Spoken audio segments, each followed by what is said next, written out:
আমার নবীজি আয়েশার কোলের মধ্যে পড়ে থাকলেন। রাসূল বলছেন, আয়েশা, বেলাল তো আযান দিল, নামাজটা পড়াবে কে? কি পেরেশান দেখেন। এবার বলছেন, ইয়া রাসূলুল্লাহ, আপনি বলে দেন। রাসূল বলছেন, শোনো, আমি তো জামাতে নামাজ মনে হয় পড়াতে পারবো না। আমার মুসল্লায় কেউ দাঁড়াবে না, আমার মুসল্লায় দাঁড়াবে আমার আবু বকর। আমার আবু বকরকে দাঁড়ায় দাও, বলে দাও। আজান হয়ে গেছে, সময় পার হয়ে যাচ্ছে, কিন্তু ইমাম নাই। সব সাহাবীর নজর হলো হুজরাখানার দিকে। রাসূল কখন দরজাটা বের হবেন? বের হয় না। সাহাবে কেরামদের মধ্যে কান্নার রোল পড়ে গেছে। সাইয়েদনা আবু বকর সিদ্দিক রাদিয়াল্লাহু আনহু নামাজের মুসাল্লায় দাঁড়ায় গেছেন। যখন তিনি সূরা পড়া শুরু করেছেন, সাহাবা কেরাম হাউমাউ করে কান্দে আর মনে মনে চিন্তা করে বুঝতে পেরেছে, আমরা মনে হয় নবীর পেছনে আর নামাজ পড়তে পারবো না। সাহাবা কেরামদের কান্নার আওয়াজ যখন নবীর কানে চলে গেছে, রাসূল বলছেন, আয়েশা রে, আমার সাহাবীরা কান্দে, আমাকে একটু দেখাও তো। তাকে ধরে নিয়ে জানালার কাছে নিয়ে যাওয়া হলো। জানালার ফাঁকা দিয়ে রাসূল সাহাবা কেরামদের নামাজের দৃশ্যগুলো দেখেন, আর চোখের পানিগুলো টপ টপ করে তার চোখের কোনা বেয়ে বেয়ে পড়তে থাকে। আম্মা জান আয়েশা তার চোখের পানিগুলো হাত দিয়ে মুছে মুছে দেন, আর বলছেন, ইয়া রাসূলুল্লাহ, তারা তো নামাজ পড়ছে, আপনি কাঁদেন কেন? আপনি কেন কাঁদেন? রাসূল বলছেন, আয়েশা, আমার চোখের পানি যে দেখতে পেতেছো, আল্লাহর কসম করে বলি, এটা আমার দুঃখের পানি নয়, এটা আমার চরম আনন্দের পানি। তুমি কি জানো আয়েশা, এই নামাজ কায়েমের সংগ্রাম করতে গিয়া তায়েফের মানুষ আমাকে মেরে মেরে রক্তাক্ত করে দিয়েছে। উহুদের ময়দানে এই যে আমার দুটো দাঁত নাই আয়েশা, দীর্ঘদিন ধরে উহুদের যুদ্ধের পর থেকে নিয়ে এই পর্যন্ত আমার সামনের দুটো দাঁত নাই। এই দাঁতটা ভেঙে দিয়েছে কাফেররা এই নামাজ কায়েমের জন্য। খন্দকের পরীক্ষা খনন করতে গিয়ে আয়েশা, আমার কোমরটা ভেঙে গেছে, কোমরটা সোজা করে দাঁড়াতে পারি না এই দিন কায়েমের জন্য। সেই দিনটা আজকে আল্লাহর জমিনে কায়েম হয়েছে, সেই নামাজটা কায়েম হয়েছে, এই চরম আনন্দে আমার চোখ দিয়ে পানি বের হতেছে আয়েশা রে। আম্মা জান আয়েশা রাসূলকে আবার শোয়া দিলেন। নবীজি দুনিয়া থেকে বিদায় নিবেন। বিদায় লগন যখন চলে এসেছে, রাসূল বলেন, আয়েশা, আমার কলেজার টুকরা ফাতিমা কই গেল? ফাতিমার সামনে দাঁড়ানো। রাসূল বলছেন, ফাতিমা রে, বিয়ের পরেও আমি তোকে 3 দিন না দেখলে আমার ভালো লাগতো না। তুই আমার দেহের অংশ, কলেজার টুকরা, কিন্তু তোর বাপ বাঁচবে না, তোর বাপ দুনিয়া থেকে বিদায় হবে।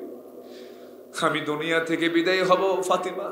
আউযু বিল্লাহি মিনাশ শাইতানির রাজীম।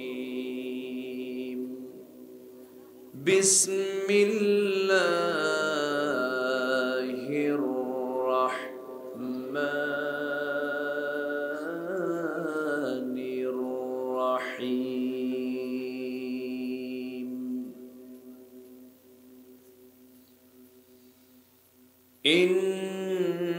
ইন্নাল ইনসানু খুলিকা হালুআন ইযা মাসসাহুশ শাররু জাযুআ।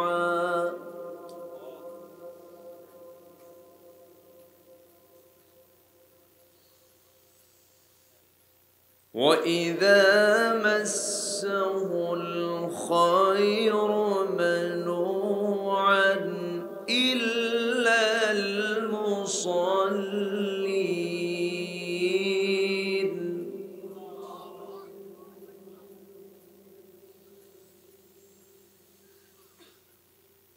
الَّذِينَ هُمْ فِي صَلَاتِهِمْ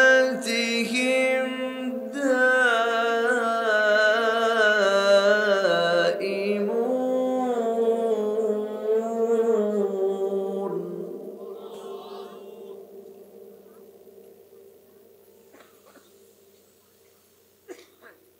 والذين في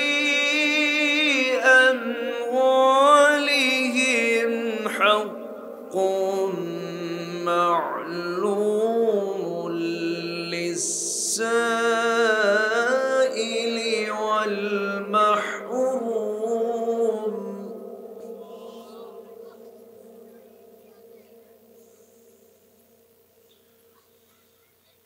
والذين يصدقون بيوم الدين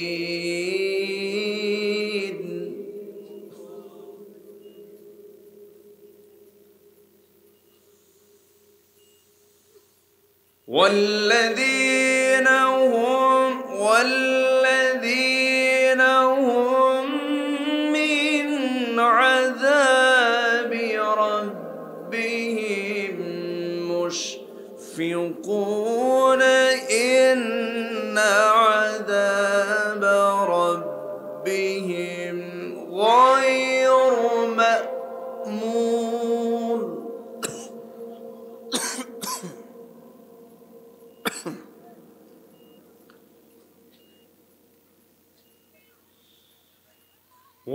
والذين هم لفروجهم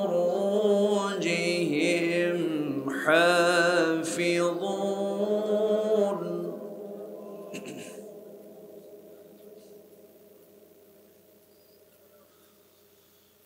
الله أكبر بسم الله الرحمن الرحيم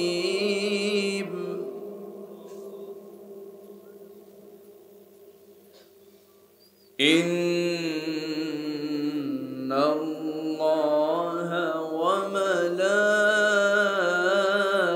وملائكته يصلون على النبي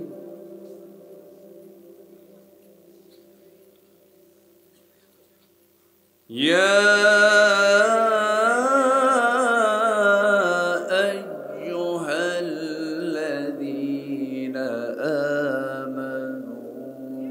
صلوا عليه وسلموا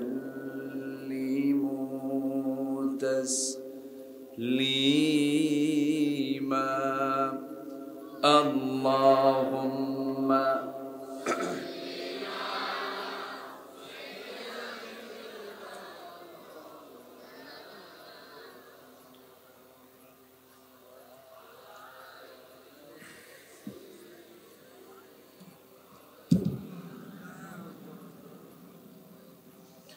একটু মোহাব্বত দিয়ে নবীর প্রেমে মাতোয়ারা হয়ে জবান খুলে জোরালো কণ্ঠে সবাই বলুন আল্লাহুম্মা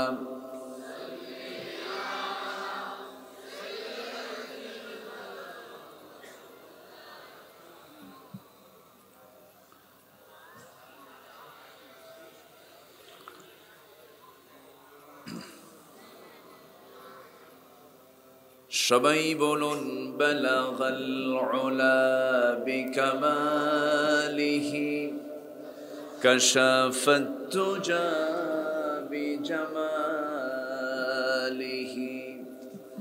হাসনাত জামিউ খিসালিহি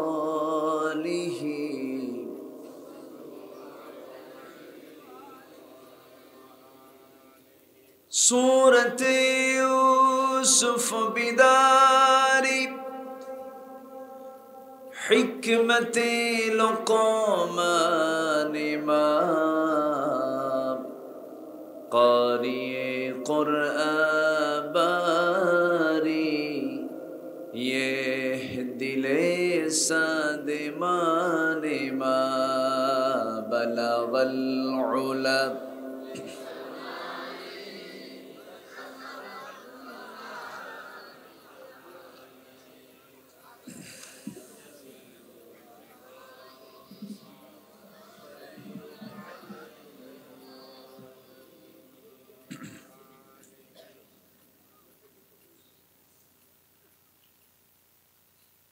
প্রাকৃতিক সৌন্দর্যের অপরূপ লীলাভূমি, সমুদ্র বেষ্টিত অঞ্চল, চট্টগ্রাম জেলার বাঁশখালী উপজেলার শিলকুপ মাওলানা মুশাররফ আলী রহমতুল্লাহ আলাইহির স্মরণে ৩৩তম বার্ষিক ইসলামী জলসা ইসলে সব মাহফিল 2024 27 জানুয়ারিতে অনুষ্ঠিত আজকের এই মহৎ আয়োজনের সম্মানিত সুযোগ্য সভাপতি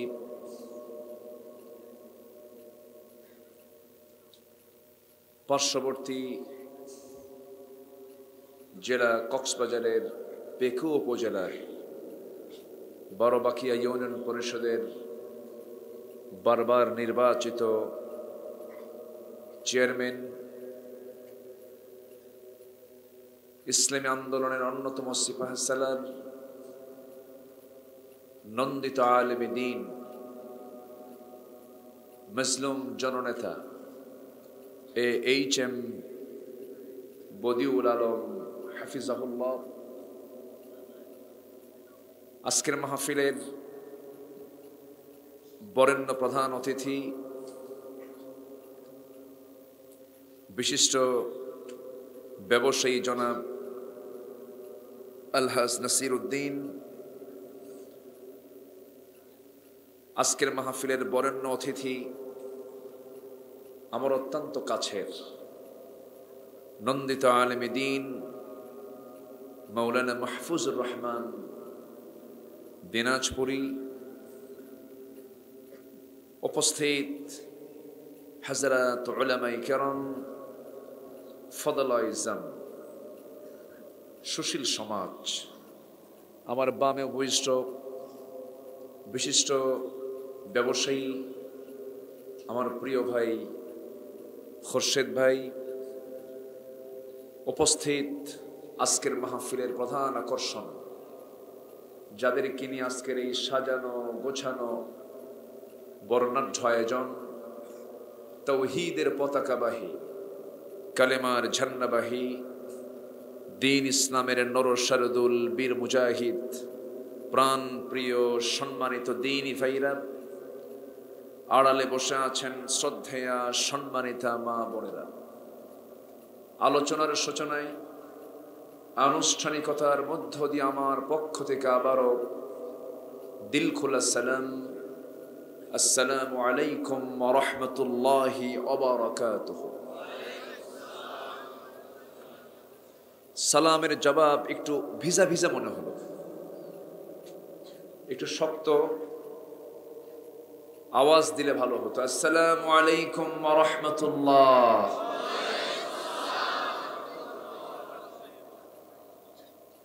ওনারা বেগুন কেন শোন?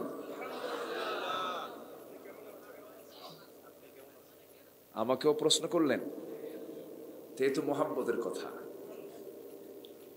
হাল জাযাউল ইহসান ইল্লাল ইহসান ফাবিআইয়ি আলাই রাব্বিকুমা তুকাযযিবান। ভালোর বিনিময়ে তো ভালোই দিতে হয়। আল্লাহ তাআলা আমাকে আপনার মতোই আপনার কাতারেই রেখেছেন, বলি আলহামদুলিল্লাহ। লোকজন মাহফিল আসার উপরেই আছে। আমার মনে হয় জায়গার সংকুলান হবে না।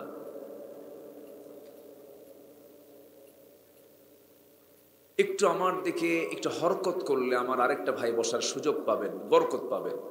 একটু আমার দিকে চেপে আসেন না, দেখি একটু একটু চেপে আসেন।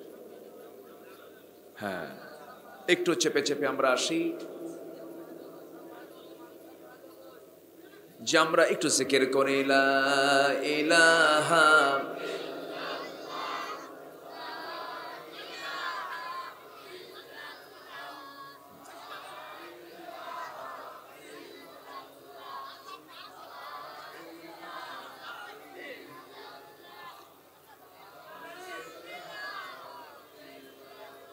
আরো জোরে লা ইলাহা সুবহানাল্লাহ আলহামদুলিল্লাহ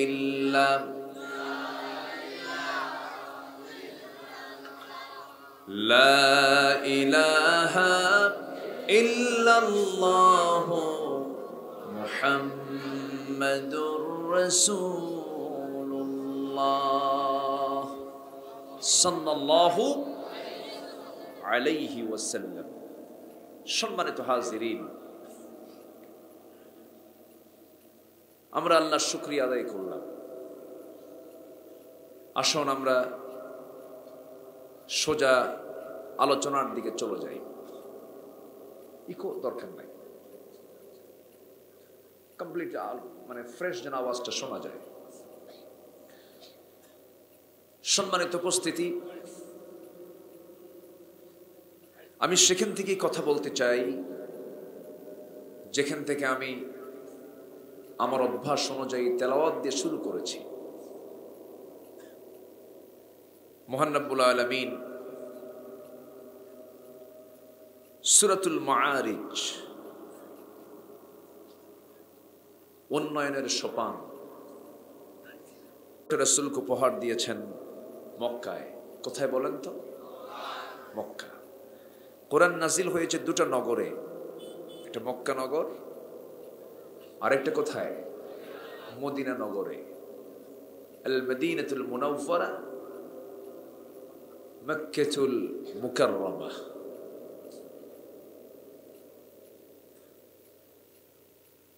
এই সূরাটার ভিতরে আল্লাহ রাব্বুল আলামিন একটা বান্দাকে সহজে জান্নাতে যাওয়ার কি পথ হতে পারে আল্লাহ তাআলা তা উপস্থাপন করেছেন। জোরে বলি আলহামদুলিল্লাহ। এই সূরার নামকরণ করা হয়েছে ৩ নম্বর আয়াত থেকে। আল্লাহ রাব্বুল আলামিন বলেন, সাআলা সাইলুম বিআযাবিন ওয়াকি'in লিল কাফিরিন লাইসা লাহু দাফিউন মিনাল্লাহি যিল মাআরিজ। আল্লাহ রাব্বুল আলামিন এই সূরাটা নাজিল করেছেন মক্কায়। প্রথম ওহী যে নগরে নাজিল হলো সেই নগরেই আল্লাহ তাআলা এই সূরাটা উপহার দিলেন। প্রথম ওহীটা নাজিল হয়েছে একটা পাহাড়ের একটা গুহার মধ্যে। আল্লাহ তাআলা আমাকে যাওয়ার তৌফিক দিয়েছেন। 5টা বছর আমার নবীজি ধ্যানমগ্ন থাকলেন। সেই 5টি বছর অতিক্রম যখন হয়ে গেল, সত্য প্রকাশ পেয়ে গেল, নবীর কাছে সেই ফেরেশতাই আসলেন যে ফেরেশতা আগের সমস্ত পয়গম্বরদের সঙ্গে সাক্ষাৎ করেছেন, এসেছেন। জিবরিল আমিন রাসূলের সামনে দাঁড়ায়া বললেন, আপনি পড়ুন। আমার রাসূল বলেন, মা আনা বিকারিন, আমি তো পড়তে পারি না, আমি কোনো কলেজে পড়ি নাই, কোনো প্রতিষ্ঠানে যাই নাই, পড়বো কেমনে? আপনি পড়ুন। মা আনা বিকারিন। এরপরে জিবরিল আমিন রাসূলকে জড়িয়ে ধরে বলছেন, আপনি পড়ুন। সবাই বলেন, ইকরা বিসমি রাব্বিকাল্লাযী খালাক, খালাকাল ইনসানা মিন আলাক, ইকরা ওয়া রাব্বুকাল আকরামুল্লাযী আল্লামা বিল কলম, আল্লামাল ইনসানা মা লাম ইয়ালাম। জোরে বলুন আল্লাহু আকবার। আমার বন্ধুগণ, এই ওহী নাজিলের প্রক্রিয়া শুরু হয়ে গেল।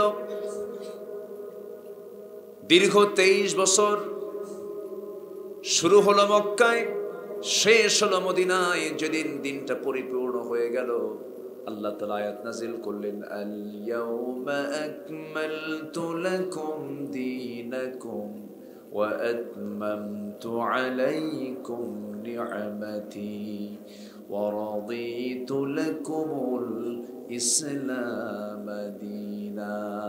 জোরে বলুন আল্লাহু আকবার। আমার ভাইয়েরা, এই 30 পারা কোরআন আল্লাহ যে নাজিল করে দিয়েছেন, কিছু মত তোমাকে পান করতে হবে। নাম্বার 2, না হলে আমার সঙ্গে জিনা করতে হবে। নাম্বার 3, না হলে এই শিশুটাকে হত্যা করতে হবে। এই 3টা অপশন দিয়ে বললো, এই 3টার একটা যদি না মানো, আমি এমন একটা চিৎকার মারবো, শহরের সব লোক আমার ঘরে ঢুকবে, তোমাকে দেখবে। তোমার সম্মান সব ভুলুণ্ঠিত হয়ে যাবে, শেষ হয়ে যাবে। আলহামদুলিল্লাহ কইছেন নাকি আপনারা? কথা বলবো? আসতে বলে কথা বলবো। আমাকে সময় দেবেন তো? গতবার আমি সময় দিতে পারিনি, এবার আমি সময় দিতে প্রস্তুত আছি। জোরে বলি ইনশাআল্লাহ। খুব সুন্দর পরিবেশ আজকে। দুদিন আগে এমন ছিল না, দুদিন আগে বৃষ্টি ছিল। সুন্দর পরিবেশ আল্লাহ তাআলা আমাদেরকে দিয়ে দিয়েছেন। বলি আলহামদুলিল্লাহ। জোরে বলি আলহামদুলিল্লাহ। অনেক কথা আছে, আমি যেখান থেকে তেলাওয়াত করেছি আল্লাহ তাআলা মানুষের কিছু ন্যাচারাল দিক তুলে ধরেছেন। মানুষ কেমন, মানুষ কি প্রকৃতির, এবং সেই মানুষগুলো কেমন হলে পরে সে আল্লাহওয়ালা হবে, আমার পছন্দের বান্দা হবে, কি চরিত্র আনলে পরে, এবং আমি তাকে নিজে জান্নাত দিয়ে দেবো। জোরে বলেন সুবহানাল্লাহ। 9টা কাজ আজকে আমরা শিখে যাব। জোরে বলি ইনশাআল্লাহ। 9টা কাজ শিখিয়ে দিয়েছেন তিনি কে? আল্লাহ তাআলা। আসুন সোজা আমরা আলোচনার দিকে আস্তে আস্তে চলে যাচ্ছি। তাহলে যুবকরা, কোন নেশার জগতে পাওয়া দেওয়া যাবে? আসতে বলবো, নেশার জগতে পাওয়া দেওয়া যাবে? আজকে দুনিয়া 3W নিয়ে ব্যস্ত। কয় ডাব্লু? 3W। একটা হলো ওয়ার, যুদ্ধ, অবৈধ। আরেকটা হচ্ছে ওমেন, নারী। আরেকটা হচ্ছে ওয়াইন, মদ। 3W, war, women and wine. এই 3W নিয়ে গোটা পৃথিবী নাচতেছে। কিন্তু যুবক, তোমার নাচা যাবে না। তুমি মুসলমান,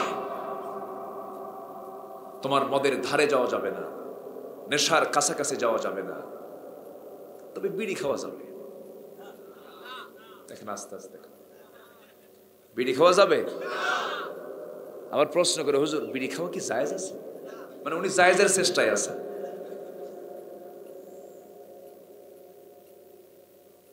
কোন টানাটানিও দরকার নেই, ঢালাঢালিও দরকার নেই। টানাও যাবে না, ঢালাও যাবে না। টানা ঢালা পাশাপাশি ভাই নাকি? ছোট ভাই আর বড় ভাই। নেশার দিকে আমরা যাব না। জোরে বলি ইনশাআল্লাহ। নেশা আপনাকে ধ্বংসের দিকে নিয়ে যাবে। আমার দেশের যুব সমাজকে মূর্খ করে রাখার জন্য, কর্মসংস্থান থেকে কর্মহীন করার জন্য, দেশ সমাজের যুবকদেরকে শেষ করার জন্য নানামুখী ষড়যন্ত্র চলছে। মূর্খ নেতৃত্ব গড়ে তোলার জন্য চেষ্টা করা হচ্ছে। যুবকরা এটাকে মাথায় নিবা। এটাকে মাথায় নিয়ে সকল নেশা থেকে নিজেকে পরহেজ রাখতে হবে। নোংরামি করা যাবে না, অবৈধ প্রেম করা যাবে না, ইল্লিগাল রিলেশন করা যাবে না। রিলেশনে কোনো বাধা নাই, কিন্তু কোন রিলেশন সেটা হলো বৈধ না অবৈধ, নিজের বউ না পরের বউ। আসতে কয়, পরের বউ না নিজের বউ? হ্যাঁ, এটা যেন মনে থাকে। যার বউ নাই কি গার্লফ্রেন্ড? হ্যাঁ, গার্লফ্রেন্ড।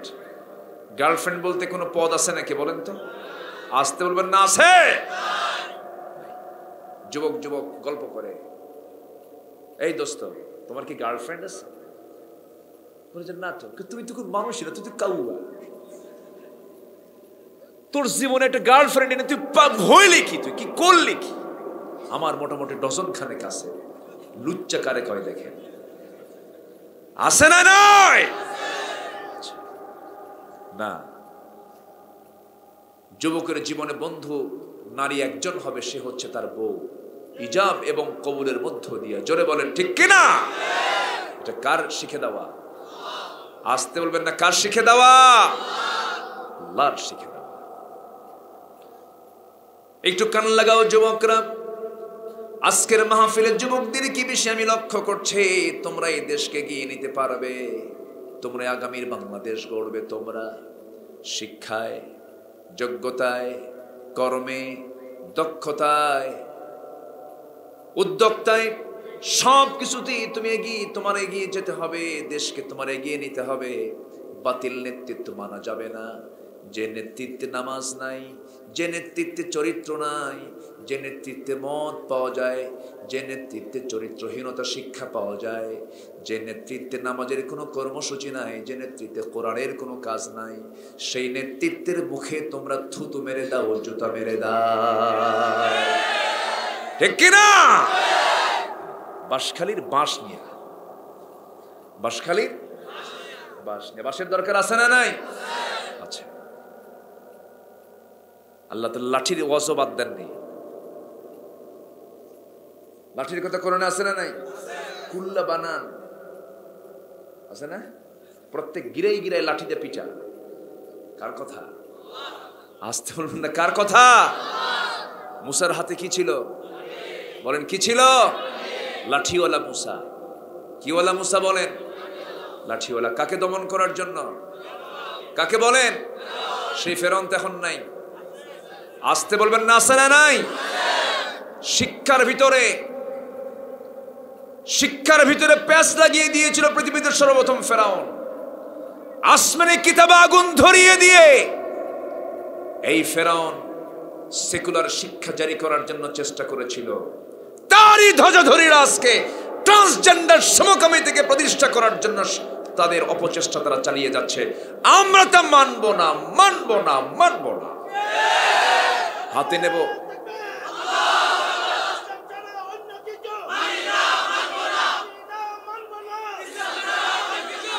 হাতে নেব কার হাঁটি? কার লাঠি? কার লাঠি লাগবে? দরকার আছে না নাই? আচ্ছা, একটু মনোযোগ দিয়ে কতগুলো আমরা শুনি। সম্মানিত ভাইয়েরা, বহু মানুষ তো দেখলাম, সব দেখা শেষ। আগামীর দেশ হবে কোরআনের দেশ। ঠিক আছে না?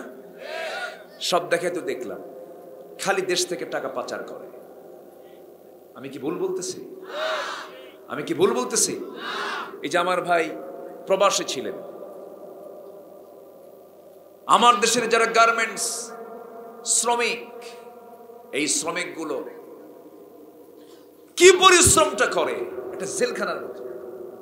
7টায় ঢোকে, সন্ধ্যা 7টায় বের হয়, একদম জেলখানার মতো। এই শ্রম দিয়ে দিয়ে বৈষম্যমূলক বেতন, সীমিত বেতন, হ্যান্ড টু মাউথ, হাত থেকে মুখে যায় এতটুকুই। এই বেতনে চাকরি করে দেশের গার্মেন্টস শিল্পকে উন্নয়নের চূড়ান্ত শিখরে পৌঁছে দিয়ে দেশকে তারা এগিয়ে দিচ্ছে। অশিক্ষিত তারা। এদেশের কৃষক হাড় ভাঙ্গা পরিশ্রম করে কৃষিকাজের উন্নয়ন ঘটিয়ে দেশকে তার অর্থনৈতিকভাবে এগিয়ে নিচ্ছে।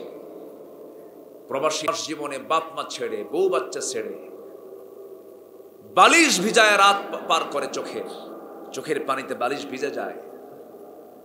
সারাটা দিন বিল্ডিং এর উপরে কনস্ট্রাকশনের কাজ করতে গিয়ে পাখির মতো ঝোলে। কি পরিশ্রম গুলো করে দেশের রেমিটেন্স পাঠায়। এগুলো কিন্তু সব অশিক্ষিত। গার্মেন্টসের শ্রমিক, প্রবাসী, কৃষক অশিক্ষিত। তারা দেশকে এগিয়ে নিচ্ছে, দেশকে পিছিয়ে দিচ্ছে কারা?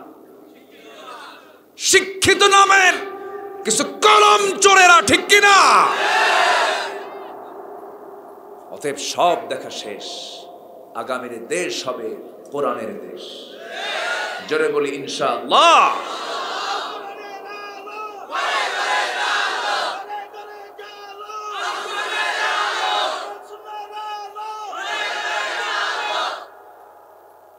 কষ্ট পাচ্ছেন?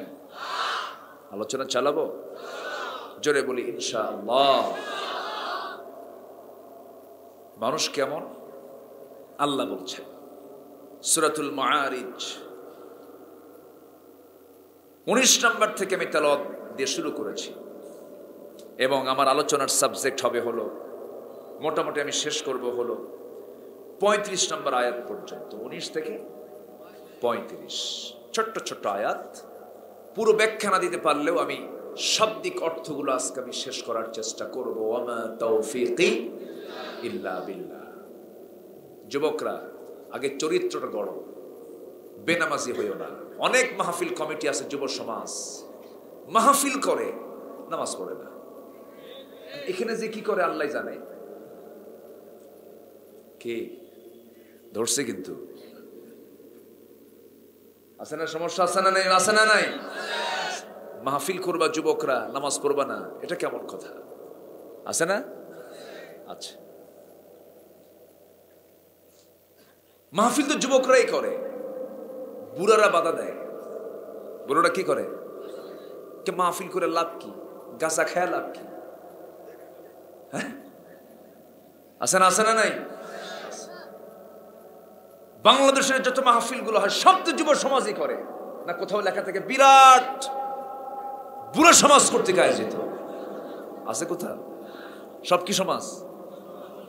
সব যুব সমাজ কর্তৃক আয়োজিত। যুবকরাই করে, যুবকরাই পারে গড়তে, যুবকরাই পারে ভাঙতে। এই জন্য যুবকদেরকে বলবো, তোমার চরিত্র তুমি আগে 1 নম্বর সুন্দর করে নাও। নামাজ কয়ক্ত হবে? আসতে বলবেন না, কয়ক্ত হবে? নামাজ যার নিয়মিত, তার জীবনটাই নিয়মিত। নামাজ যার রেগুলার, নামাজ যার সময় মতো, তার জীবনটা সাজানো, গোছানো, পরিচ্ছন্ন। আলহামদুলিল্লাহ।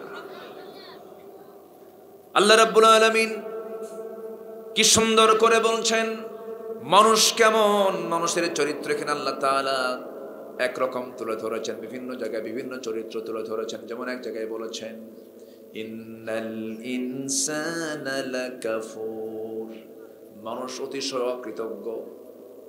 দেখবেন আপনি অনেক উপকার করেছেন, কিন্তু প্রকৃতির উপকার স্বীকার করে না, এমন লোক আছে না নাই? এমনকি বউ পর্যন্ত ভুলে যায়। এরকম বউ তো মনে হয় বাসখালী নেই। হ্যাঁ, প্রবাস জীবন থেকে কষ্ট করে পরিবারের জন্য, ছেলে মেয়ের জন্য টাকা পয়সা গুলো পাঠায় দিল।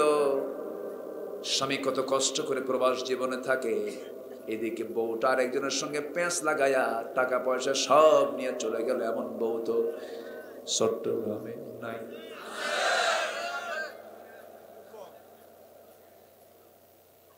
আছে না নাই? মানুষ তো কৃতজ্ঞ। আল্লাহ রাব্বুল আলামিন এই জন্য বিভিন্ন জায়গায় বিভিন্ন কথাগুলো বলেছেন। এখানে বলছেন কি, ইন্নাল ইনসানা খুলিকা হালুআন ইযা মাসসাহুশ শাররু জাযুআন ওয়া ইযা মাসসাহুল খায়রু মানুআ ইল্লাল মুসাল্লিন। জোরে বলুন আল্লাহু আকবার। মানুষের অন্তর হলো ছোট। মানুষের অন্তর কি? ছোট। মানুষ ছোট্ট হৃদয় নিয়ে থাকতে চায়, অন্তরটা মানুষ বড় করতে চায় না। মানুষের অন্তর খুব ছোট। যখন তার কাছে কোনো বিপদ আসে তখন সে ঘাবড়ে যায়, আর যখন তার সামনে থেকে বিপদ দূর হয়ে যায় তখন সে আল্লাহকে পর্যন্ত স্বীকার করে। ও ডান পাশে কিছু জায়গা আছে না, কিছু জায়গা আছে, আমি আবার কয়বার বলবো, আমি এগুলো বলতে সময় চলে যাবে। ডান দিকে কিছু জায়গা আছে, কষ্ট করে আপনি আসতে পারেন। পর্যাপ্ত জায়গা ডান পাশে কিছু আছে, আপনি আসতে পারেন। জায়গার সংকুলান হচ্ছে না। আমি খুবই আনন্দিত, আজকের মাহফিলটা কানায় কানায় ভরা। বলি আলহামদুলিল্লাহ, জোরে বলি আলহামদুলিল্লাহ। উপচে পড়া ভিড়। তবে মাহফিলের শৃঙ্খলা রক্ষার দায়িত্ব একার না, সবার? সবার। যে যেখানে আছেন বসে পড়বেন। আমার দিকে তাকান। যখন কোনো বান্দার কোনো বিপদ আসে তখন সে ঘাবড়ে যায়, যখন বিপদ দূর হয়ে যায় তখন সে আল্লাহ কি ভুলে যায়। নামাজ পড়ে না, আল্লাহকে উল্টো অভিযোগ দিয়ে ফেলে, আল্লাহর বিরুদ্ধে কথা বলে, নবীর বিরুদ্ধে পর্যন্ত কথা বলে, রাসূলকে নিয়ে বাজে কথা বলে, কোরআন বোঝে না, হাদিস বোঝে না, কোনোদিন পড়েও নাই, জানেও নাই, শিখেও নাই, রাসূলকে নিয়ে বাজে কথা বলে ফেলে। নবীর জীবনে বউ ছিল এক না একাধিক স্ত্রী ছিল। রাসূল যে বিয়েগুলো করেছেন, এই বিয়েগুলোর একান্ত হুকুমটা দিয়েছেন তিনি কে? আল্লাহ অর্ডার দিয়েছেন, তিনি বিয়ে করেছেন। আল্লাহ তাআলা তাকে দিয়ে শরীয়ত পরিপূর্ণ করে দিয়েছেন। শরীয়তের প্রয়োজনে আল্লাহ তাআলা তাকে বিয়ের অর্ডার দিয়েছেন। আম্মা জান আয়েশা সিদ্দিকাকে রাসূল যে বিয়ে করেছেন নবীর ইচ্ছায় না আল্লাহর ইচ্ছায়? আমার ভাইয়েরা, না বুঝে না জেনে এমন জাতীয় মন্তব্যগুলো আমার দেশের কিছু নাস্তিকরা করে। এরা রাসূলকে বাদ দেয় না, রাসূলকে পর্যন্ত বাদ দেয়নি, রাসূলকে পর্যন্ত বলে ফেলেছে জিনাকার মুহাম্মদ। জোরে কোন নাউযুবিল্লাহ, আর জোরে বলি নাউযুবিল্লাহ।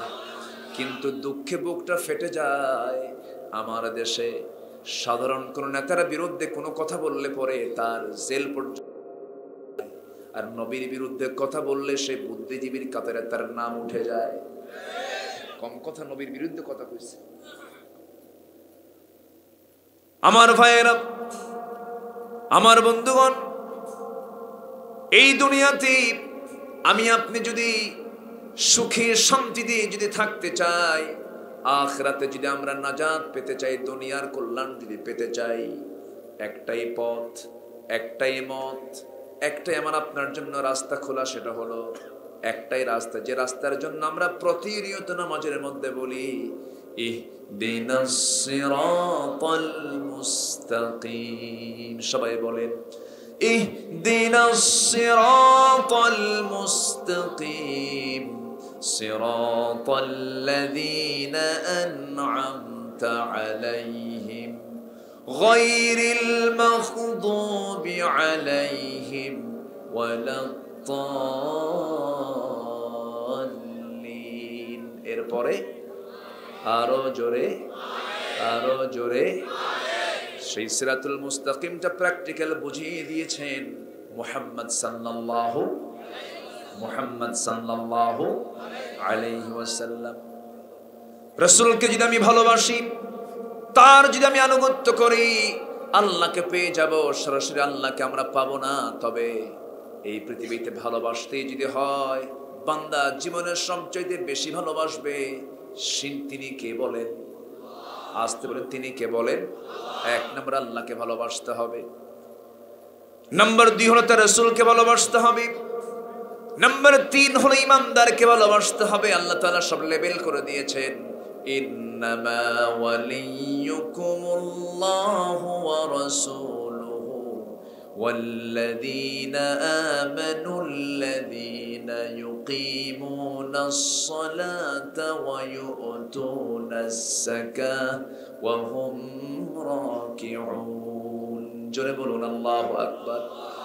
সূরাতুল মায়েদা আয়াত নাম্বার 54-55 নম্বর আয়াতে আল্লাহ রাব্বুল আলামিন বলেন, তোমাদের বন্ধু হবে 3 জন। নাম্বার 1 হচ্ছেন আল্লাহ তাআলা, নাম্বার 2 হচ্ছেন রাসূল, নাম্বার 3 হলো তোমাদের মধ্যে যারা ঈমানদার, তারা হবে তোমাদের বন্ধু। এই সমস্ত যদি আদর্শকে লালন করি, আমাদের অন্তরটা বড় করে দিবেন তিনি কে? আসতে বলেন, তিনি কে? আল্লাহ বড় করে দিবেন। রাসূলকে শুধু ভালোবাসলেই হবে না, আনুগত্য সহ ভালোবাসতে হবে।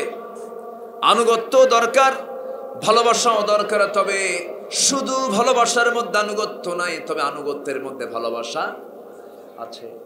একটু কান লাগাবেন। আবু লাহাব নবীর কি হয়? আস্তে কনকে নবীর কি হয়? পড়ে পাওয়া চাচা না আপন চাচা? এমনি আমার দেশে এমনি চাচা কয় না, চাচা এদিকে আসেন তো, কয় না এরকম? এরকম চাচা? আমার দেশে একজন জাতীয় নেতাও ছিল চাচা, ছিল না?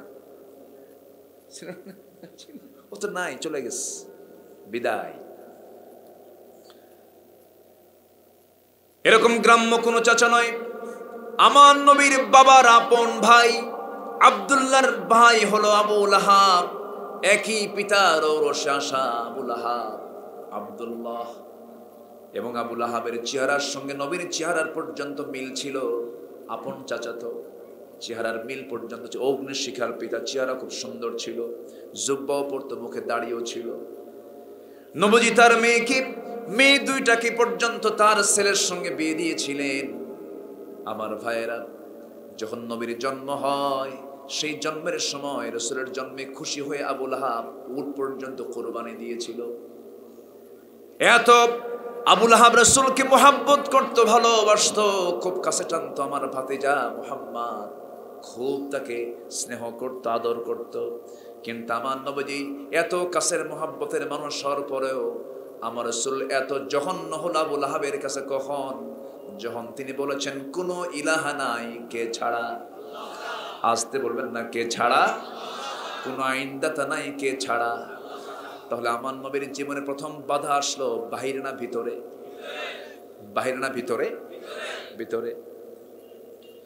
তাহলে একটা বিষয় স্পষ্ট হয়ে গেল, আপনি যদি হককে মানতে যান, আপনার বাপও আপনার বিরুদ্ধে যেতে পারে, আপনার ছেলে আপনার বিরুদ্ধে যেতে পারে, এমনকি আপনার বউ পর্যন্ত বিরুদ্ধে যেতে পারে। যেমন করে লূত আলাইহিস সালামের জীবনে হয়েছিল এটা।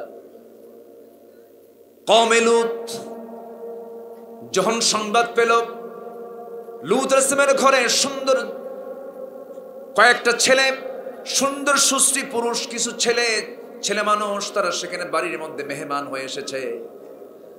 লূত আলাইহিস সালামের স্ত্রী সংবাদটা কওমদের কাছে বলল, শোনো, তোমরা যাদের সঙ্গে জেনা করতে চাও, সমকামী যারা, আমার বাড়িতে সুন্দর সুন্দর কিছু বালক এসেছে, জেনা করতে পারো। দেখেন একজন নবীর বউ কাফেরদের দলে।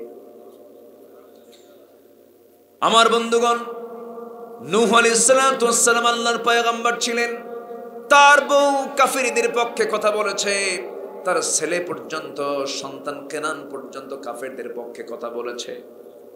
আমার ভাইয়েরা, আপনি যখন দিনকে মানতে যাবেন সবার আগে বাধা আসবে বাইরে থেকে না ভিতর থেকে? ভিতর থেকে। এটাকে সামনে ওভারকাম করতে হবে, এটাকে ফেস করতে হবে। আমার দেশে এমনও ফ্যামিলি আছে, একই বাবার 4 ছেলে 4 ভাই, 4 জন 4 দল করে, 4 জন 4 দল করে। যে দল ক্ষমতায় থাকে সেই ভাইটার কাছে 3 ভাই এসে বলে, ভাই 5 বছর তোমার দল ক্ষমতায় আছে, তুমি আমাদের 5 বছর দেখবা, আমরা যখন আসবো ক্ষমতায় তখন আমরা তোমাকে 3 জন মিলে দেখবো। দেখছেন কি সুন্দর ম্যানেজমেন্ট আছে না ভাই? বলেন তো, এগুলো কি ইমানদারের কাজ না মুনাফিকদের কাজ? কাদের কাজ? মুনাফিকদের কাজ। আমার দেশের কিছু দল করে মানুষ, মুহামেডান থেকে আবাহনী, আবাহনী থেকে মুহামেডান, স্পোর্টিং ক্লাবের মতো যখন যে তালগুলো পায় সেই তালে আসে। এই স্পোর্টিং ক্লাবের মতো যারা দল পাল্টায় তারা কি মুমিন না মুনাফিক? মুমিন না মুনাফিক? এই স্পোর্টিং ক্লাবের মতো কিছু হাইব্রিড, কিছু এমপি সংসদ সদস্য পার্লামেন্টে গেছিল, প্রায় 15 বছর ধরে কত যে গান গাইছে আল্লাহ জানে, এবার গান গাওয়ার সুযোগ নাই। কি কথা কি বোঝা যায়? কথা কি বোঝা যায়? ফাটানোর জায়গা না। এখন তুই ফাটা, কোথায় ফাটাবি? ফাটা।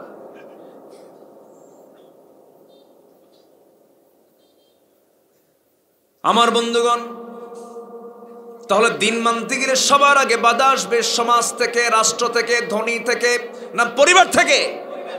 পরিবার থেকে। আমার নবী ফেস করলেন, দেখেন কত বড় পারিবারিক বাধাকে ফেস করলেন। কিন্তু আবু লাহাব রাসূলকে গালি পর্যন্ত দিয়েছে, তার সন্তান পর্যন্ত রাসূলকে গালি দিয়েছে। নবীর বড় কষ্ট হয়েছিল তখন। নবীর একটু কষ্ট সহ্য করেন নাই তিনি কে? আল্লাহ তাআলা। রাসূলকে আল্লাহ তাআলা এত মোহাব্বত করেন, এত কাছে টানেন। আমার বন্ধুগণ, আমার নবীজি একদিন ঘরের মধ্যে ঢুকি দেখেন খাদিজার মাথার উপরে উম্মে জামিলা আবু লাহাবের বউ ছাদের উপরে ওঠে। আমার নবীর স্ত্রী খাদিজার মাথায় দুনিয়ার বাড়ির সমস্ত ময়লা আবর্জনাগুলো ছাদ থেকে সব জমা করে খাদিজার মাথার উপরে ফেলে দিয়েছে। এই দৃশ্য যখন রাসূল নিজের সচক্ষে, নিজের চোখে যখন দেখতে পেলেন, সঙ্গে সঙ্গে বলছেন, খাদিজা এরকম কষ্ট তোমাকে কতদিন যাবত দেয়? বহুদিন যাবত দেয়, আমাকে তো একটা দিন বললা না। ইয়া রাসূলুল্লাহ, এই খুঁটিনাটি বিষয়গুলো আপনাকে বলতে গিয়ে আপনি পেরেশানি পড়ে যাবেন, আপনি দিনের প্রচার করবেন, আমার উপর এই সমস্ত অন্যায় জুলুমগুলো আমি কিছু মনে করি না। যেরকম সুবহানাল্লাহ। কিন্তু নবীজি কষ্ট পেলেন, আল্লাহ তাআলা সহ্য করতে পারলেন না। সঙ্গে সঙ্গে আয়াত নাযিল হলো, রসুলকে যখন গালি দিয়েছে আবুল হাবের, আল্লাহ তাআলা উল্টা গালি দিচ্ছেন। রসুলকে গালি দিলে সহ্য করেন না তিনি কে? যে আবুল হাব রসুলকে গালি দিয়েছে, আল্লাহ তাআলা তার নাম ধরে কোরআনে গালি দিয়েছেন। আল্লাহু আকবার, নাম ধরে গালি দিয়েছে, নাম বাদ দেন নাই। অতএব রসুলকে যারা গালি দিবে তাদেরকে নাম ধরে গালি দেওয়া হচ্ছে আল্লাহর স্টাইল। কার স্টাইল এটা? আল্লাহর স্টাইল। আল্লাহ গালি দিয়েছে, তাহলে জায়েজ আছে না নাই? বলেন আছে না নাই? আল্লাহ তাআলা বলছেন তাব্বাত ইয়াদা আবি লাহাবি ওয়া তাব্বা মা আগনা আনহু মালুহু ওয়া মা কাসাব সায়াসলা নারান ذات لهب وامرأته حمالة الحطب في جيدها حبل من مسد। রহমতের সূরা না গজবের সূরা? গজবের সূরা। আমার নবীর সামনে সাহাবীরা যখন পড়তেন, মাঝে মাঝে রাসূল বলতেন তোমরা আমার সামনে এই সূরাটা বেশি পড়বা না। নবীর মধ্যে দয়া বেশি ছিল তো, মুহাব্বত বেশি কাজ করত। আমার ভাইয়েরা, আমার বন্ধুগণ, আবুল আহাব রাসূলকে ভালোবাসা উপহার দিয়েছিল কিন্তু আনুগত্য করে নাই। আবার ওইদিকে আবু তালেব, নবীর আরেক চাচা আবু তালেব, রাসূলকে ভালোবাসা উপহার দিয়েছিল, আনুগত্য না করলেও বেয়াদবি করে নাই। কি করে নাই? খারাপ আচরণ করে নাই। সারা জীবন রাসূল তাকে কখনো জোর করে বলেন নাই, শুধু একদিন বললেন চাচা আপনার ছেলে দুইটাই চলে আসলো, জাফর চলে আসলো, আলীও চলে আসলো, আপনি একটাবার কালিমা পড়েন, অর্ধেক পড়বেন, আমি আপনার জন্য জান্নাতের জামিন হয়ে যাব। আপনি আমাকে ব্যবসা শিখিয়েছেন, আপনি আমাকে ভাষা শিখিয়েছেন। আমার বাপ জন্মের আগেই দুনিয়া থেকে বিদায় নিয়েছেন, জন্মের 5 বছর আমার মা দুনিয়া থেকে বিদায় নিয়েছেন, 7 থেকে 8 বছর আমার দাদা চলে গেছেন। ওই 8 বছর থেকে শুরু করে আজ পর্যন্ত আপনি আমাকে ছায়া দিয়ে দিয়ে বড় করেছেন। চাচা আপনি একটাবার কালিমা পড়েন। আবু তালেব বলতেছে মুহাম্মদ রে শোনো, আমি 100% নিশ্চিত তুমি আল্লাহর পয়গম্বর, কোনো সন্দেহ নাই। সন্তান দুটো তোমার কাছে আমি দিয়ে দিয়েছি, কিন্তু আমারে বলো না কেন? বাপ দাদা করে গেছে তো। কি কথা কি বুঝতেছেন? এরকম কথা বলার লোক এখন আছে না নাই? আমার বাপ দাদা চোর তো, আমিও চোর। আছে না নাই? বাপ দাদার নাম করে দল করা যাবে না, বাপ দাদার নাম করে কোনো জাহেলিয়াতের কাছে যাওয়া যাবে না, বাপ দাদার ওসিলা দিয়ে কোনো দল করা যাবে না। দল করতে হবে কাকে খুশি করার জন্য। কথা ক্লিয়ার? রাসূল বলেন চাচা একটাবার পড়েন, একটাবার। হয়নি, কিসমতে হয়নি। হেদায়েত কার হাতে? ইয়াহদি আল্লাহু মান ইয়াশা, আল্লাহ যাকে চান তাকে হেদায়েত দেন। অথবা হেদায়েত আমরা চাইবো কার কাছে? আল্লাহর কাছে। আমার বন্ধুগণ, কিন্তু খাদিজার কাছে যখন তিনি কালিমার দাওয়াতটা দিলেন, খাদিজা কেঁদে ফেলে বলছেন স্বামী আমার, আমি আপনাকে শুধু মোহাব্বত করি না, আমি আপনার আনুগত্য করছি। 15টি বছর ধরে দাম্পত্যময় জীবন চালালাম, একটা দিন যার মুখ থেকে অযাচিত, অর্থহীন, অতিরিক্ত, অতিরঞ্জিত একটা মিথ্যা কথা যার মুখ থেকে বের হতে দেখলাম না, সে আল্লাহর নবী ছাড়া আর কি হবে? আমার ভাইয়েরা, নবীজি পরিমাণ খুশি হলেন, নবীজির জীবন সঙ্গিনী খাদিজা নবীর হাতে বায়াত নিয়ে যখন কালিমাটা পড়লেন, নবীজির খুশি দেখে কে? খুব খুশি হয়ে গেছেন। মেয়েগুলো কালিমা পড়ে নিয়েছে, যেরকম সুবহানাল্লাহ।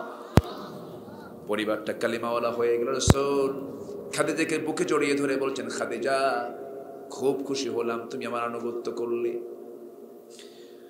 আমার বন্ধুগণ, ওই যে জীবন শুরু হলো নবীজির, স্ট্রাগল করতে করতে করতে করতে পারিবারিক বাধা, সামাজিক বাধা, রাষ্ট্রীয় বাধা, সমস্ত বাধাকে ডিঙ্গিয়ে একটা উম্মাকে, একটা জাতিকে তিনি একটা সুতার কাঠিতে আবদ্ধ করেছেন। অন্য কোনো তন্ত্র মন্ত্র দিয়ে নয়। কি দিয়া বলেন? আসতে বলবেন না কি দিয়া? সেই কোরআনটা এখনো আছে না নাই? আসতে বলবেন না আছে না নাই? কোরআন মানবো আমরা এক জায়গায় না সব জায়গায়?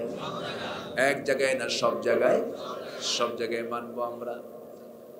আমার নবীজি এই কোরআন দিয়ে ওই জাহেলি মানুষগুলোকে কি সুন্দর মানুষের রূপ দিলেন, কি ভালো মানুষ তারা হলেন। ওমর ফারুক রাসূলকে মারার জন্য গেছেন, মেরে ফেলবেন, তরবারি নাঙ্গা নিয়েছেন, রাসূলকে মেরেই ফেলবেন, কিন্তু পারলেন না। কেন পারলেন না? কি জন্য পারলেন না? সাইয়েদনা ওমর ফারুকের কাছে সবচেয়ে বড় বাধা হয়ে গেল কোন কিতাব? কোন কিতাব? কোরআন পড়লেন, রাসূলকে চিনে ফেললেন, কালিমা পড়ে মুসলমান হয়ে গেলেন, কিন্তু বুকটা ফেটে যায়। আজকে আমার দেশে মুসলমানগুলো কোরআন পড়তে পারে না। ম্যাক্সিমাম নামাজের খবর নাই, কোরআন পড়ার খবর নাই। যদি আমি 4টা প্রশ্ন করি, দয়া করে উত্তর দিবেন। নাম্বার 1 হলো, আমার দেশে কোরআন পড়া লোক বেশি না কম? আসতে বলেন, বেশি না কম? নামাজে বেশি না নামাজে কম? কোরআন পড়নেওয়ালা কম, নামাজি কম। নাম্বারে 3 প্রশ্ন করি, বিড়ি খাওয়া লোক বেশি না বিড়ি ছাড়া লোক বেশি? দাড়িওয়ালা লোক বেশি না দাড়ি ছাড়া লোক বেশি? সূরাতেও নাই, সিরাতেও নাই। কি এমন আপনি মুসলমান, আমি মুসলমানের পরিচয় দিচ্ছি, কিন্তু আমরা কি লালনটা করলাম? লালন তো আমরা কিছুই করতে পারলাম না। যার নামাজ নাই তার কি চরিত্র আছে নাকি? আসতে বলবেন না, তার চরিত্র আছে? একটু আসেন লাইন, আস্তে আস্তে চলে আসতেছি। 9টা কাজ আমরা শিখে যাব। সাইয়েদনা ওমর ফারুকের মতো মানুষ রাসূলকে মারার জন্য যিনি বের হলেন, পারলেন না। কোরআন তাকে শিখিয়ে দিল, কোরআন তাকে চেঞ্জ করে দিল। ওমর ফারুক এমন সোনার মানুষ হয়ে গেলেন, এত দামি মানুষ হলেন, রাসূল নিজে বলে ফেললেন, শোনো আমার সাহাবীরা, আমার নবুয়তের পরে যদি নবুয়তের সিলসিলা যদি জারি থাকতো, লাকানা ওমর, আমার পরে অবশ্যই অবশ্যই ওমর নবী হয়ে যেত। জোরে বলেন সুবহানাল্লাহ। নবুয়তের গুণ আমি তার মধ্যে খুঁজে পেয়েছি, রাসূল নিজে বলেছেন। এই যে দামি মানুষ হয়ে গেলেন, কোন জাদু মন্ত্র কোনো কিছু দিয়ে নাই, কোরআন দিয়ে। এই ওমর ফারুকের শাসন নিয়ে কত লোক কত প্রশংসা করে। ভারতের শ্রী মহাত্মা গান্ধী তিনি বলেছেন, অশান্ত পৃথিবীকে শান্ত করার জন্য বর্তমান দুনিয়াতে ওমরের মতো একজন শাসক দরকার। ওমর ফারুকের শাসন পদ্ধতি অন্যরকম ছিল। এই মানুষটা এমন নেই সৎ শাসক ছিলেন, তার জীবনে নিয়ে আলোচনা করতে গেলে ঘন্টার পরে ঘন্টা চলে যাবে, শেষ হবে না। সাইয়েদনা ওমর ফারুক রাদিয়াল্লাহু তাআলা আনহু একদিন তিনি রাষ্ট্রের কিছু মধু 1 বোতল ভরে নিয়ে আসলেন। 1 বোতল মধু 5 জন প্রতিবেশী, তিনি সহ মোট 5 জনকে সমান ভাগে ভাগ করে দিতে হবে। মধুর বোতল হাতে নিলেন, মধুর বোতল হাতে নিয়ে বউকে বললেন, বউ আমার, এই মধুর বোতলটা তোমাকে দিলাম, 5 ভাগে ভাগ করবা সমান ভাবে। আমাদের জন্য 1 ভাগ রেখে দিয়ে বাকি 4 ভাগ প্রতিবেশীর ঘরে ঘরে দিয়ে আসবা। ঠিক আছে। হস্তান্তর করি, পরক্ষণেই বলেছেন, বউ আমার, মধুর বোতলটা আমার হাতে দিয়ে দাও, আমি তোমাকে ভাগ করতে দেব না। কেন দিবেন না? না, আমি তোমাকে ভাগ করতে দেব না। মনক্ষুণ্ণ হলেন স্ত্রী, কিছুই বললেন না। এরপরে সেই মধুর বোতল নিয়ে চলে গেলেন প্রতিবেশীর কাছে। প্রতিবেশীর একজনের কাছে গিয়ে বলেন, শোনো, সমান ভাগে ভাগ করে আমাকে একটা অংশ দিয়ে যাবা। সমান ভাগে ভাগ করে তাকে একটা মধুর অংশ, মধুর বোতলটা দিয়ে গেল, একটা অংশ দিয়ে গেল। সেই মধুগুলো নিয়ে বউয়ের সামনে দাঁড়িয়ে বলছে, বউ আমার, আমি হলাম অর্ধ দুনিয়ার শাসনকর্তা, আমাকে দিকে রোম পারস্য থরথর করে কাঁপে, কিন্তু আমার বউ, আমি তোমাকে দারুণ ভালোবাসি, তুমি আমার ফ্যামিলির কর্তা, আমার ফ্যামিলি তুমি দেখো, আমার ছেলের সন্তান, মেয়ে সন্তানদেরকে দেখো, আমার সংসারের তুমি হলে ম্যানেজার, আমি চালাই রাষ্ট্র, তুমি চালাও আমার পরিবার। আল্লাহু আকবার। আমি তোমাকে সম্মান করি, মর্যাদা দেই, কিন্তু আমি তোমাকে একটা প্রশ্ন করতে চাই, তুমি কি আমাকে সন্দেহ করছো নাকি? আল্লাহর কসম করে বলি, আমি তোমাকে সন্দেহ করে তোমার হাত থেকে মধুর বোতলটা নেই নাই। মধুর বোতল আমি তোমার কাছ থেকে এই জন্য নিলাম, আমি তোমাকে সন্দেহ করে নাই, কিন্তু কেন নিয়েছে এর কারণ হলো, মধু হলো পানি, মধু হলো তরল জিনিস। এই মধু যদি ভাগ করতে যাও সমান ভাগে ভাগ করবে, কিন্তু মধু ভাগ করার সময় তোমার হাতে কিছু অংশ মধু 1 ফোঁটা হোক 2 ফোঁটা হোক 3 ফোঁটা হোক মধু তোমার হাতে লেগে যাবে। এই 1 ফোঁটা 2 ফোঁটা 3 ফোঁটা মধু অতিরিক্ত আমাদের ভাগে আসুক, এটা চাই নাই মনে করে মধু ভাগের দায়িত্ব দিয়েছি আমরা অন্য কাউকে। যেরকম সুবহানাল্লাহ।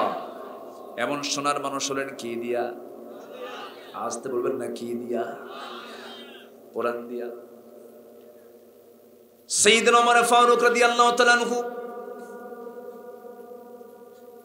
একদিন দেখতে পেলেন তার ছেলে নিজের কলিজার টুকরা সন্তান বাজার থেকে একটা ঘোড়া কিনে আনছে। ঘোড়া কিনে এনে, ছোট্ট ঘোড়া কিনে এটাকে মোটাতাজাকরণ করে বড় করে এটাকে বিক্রি করবে।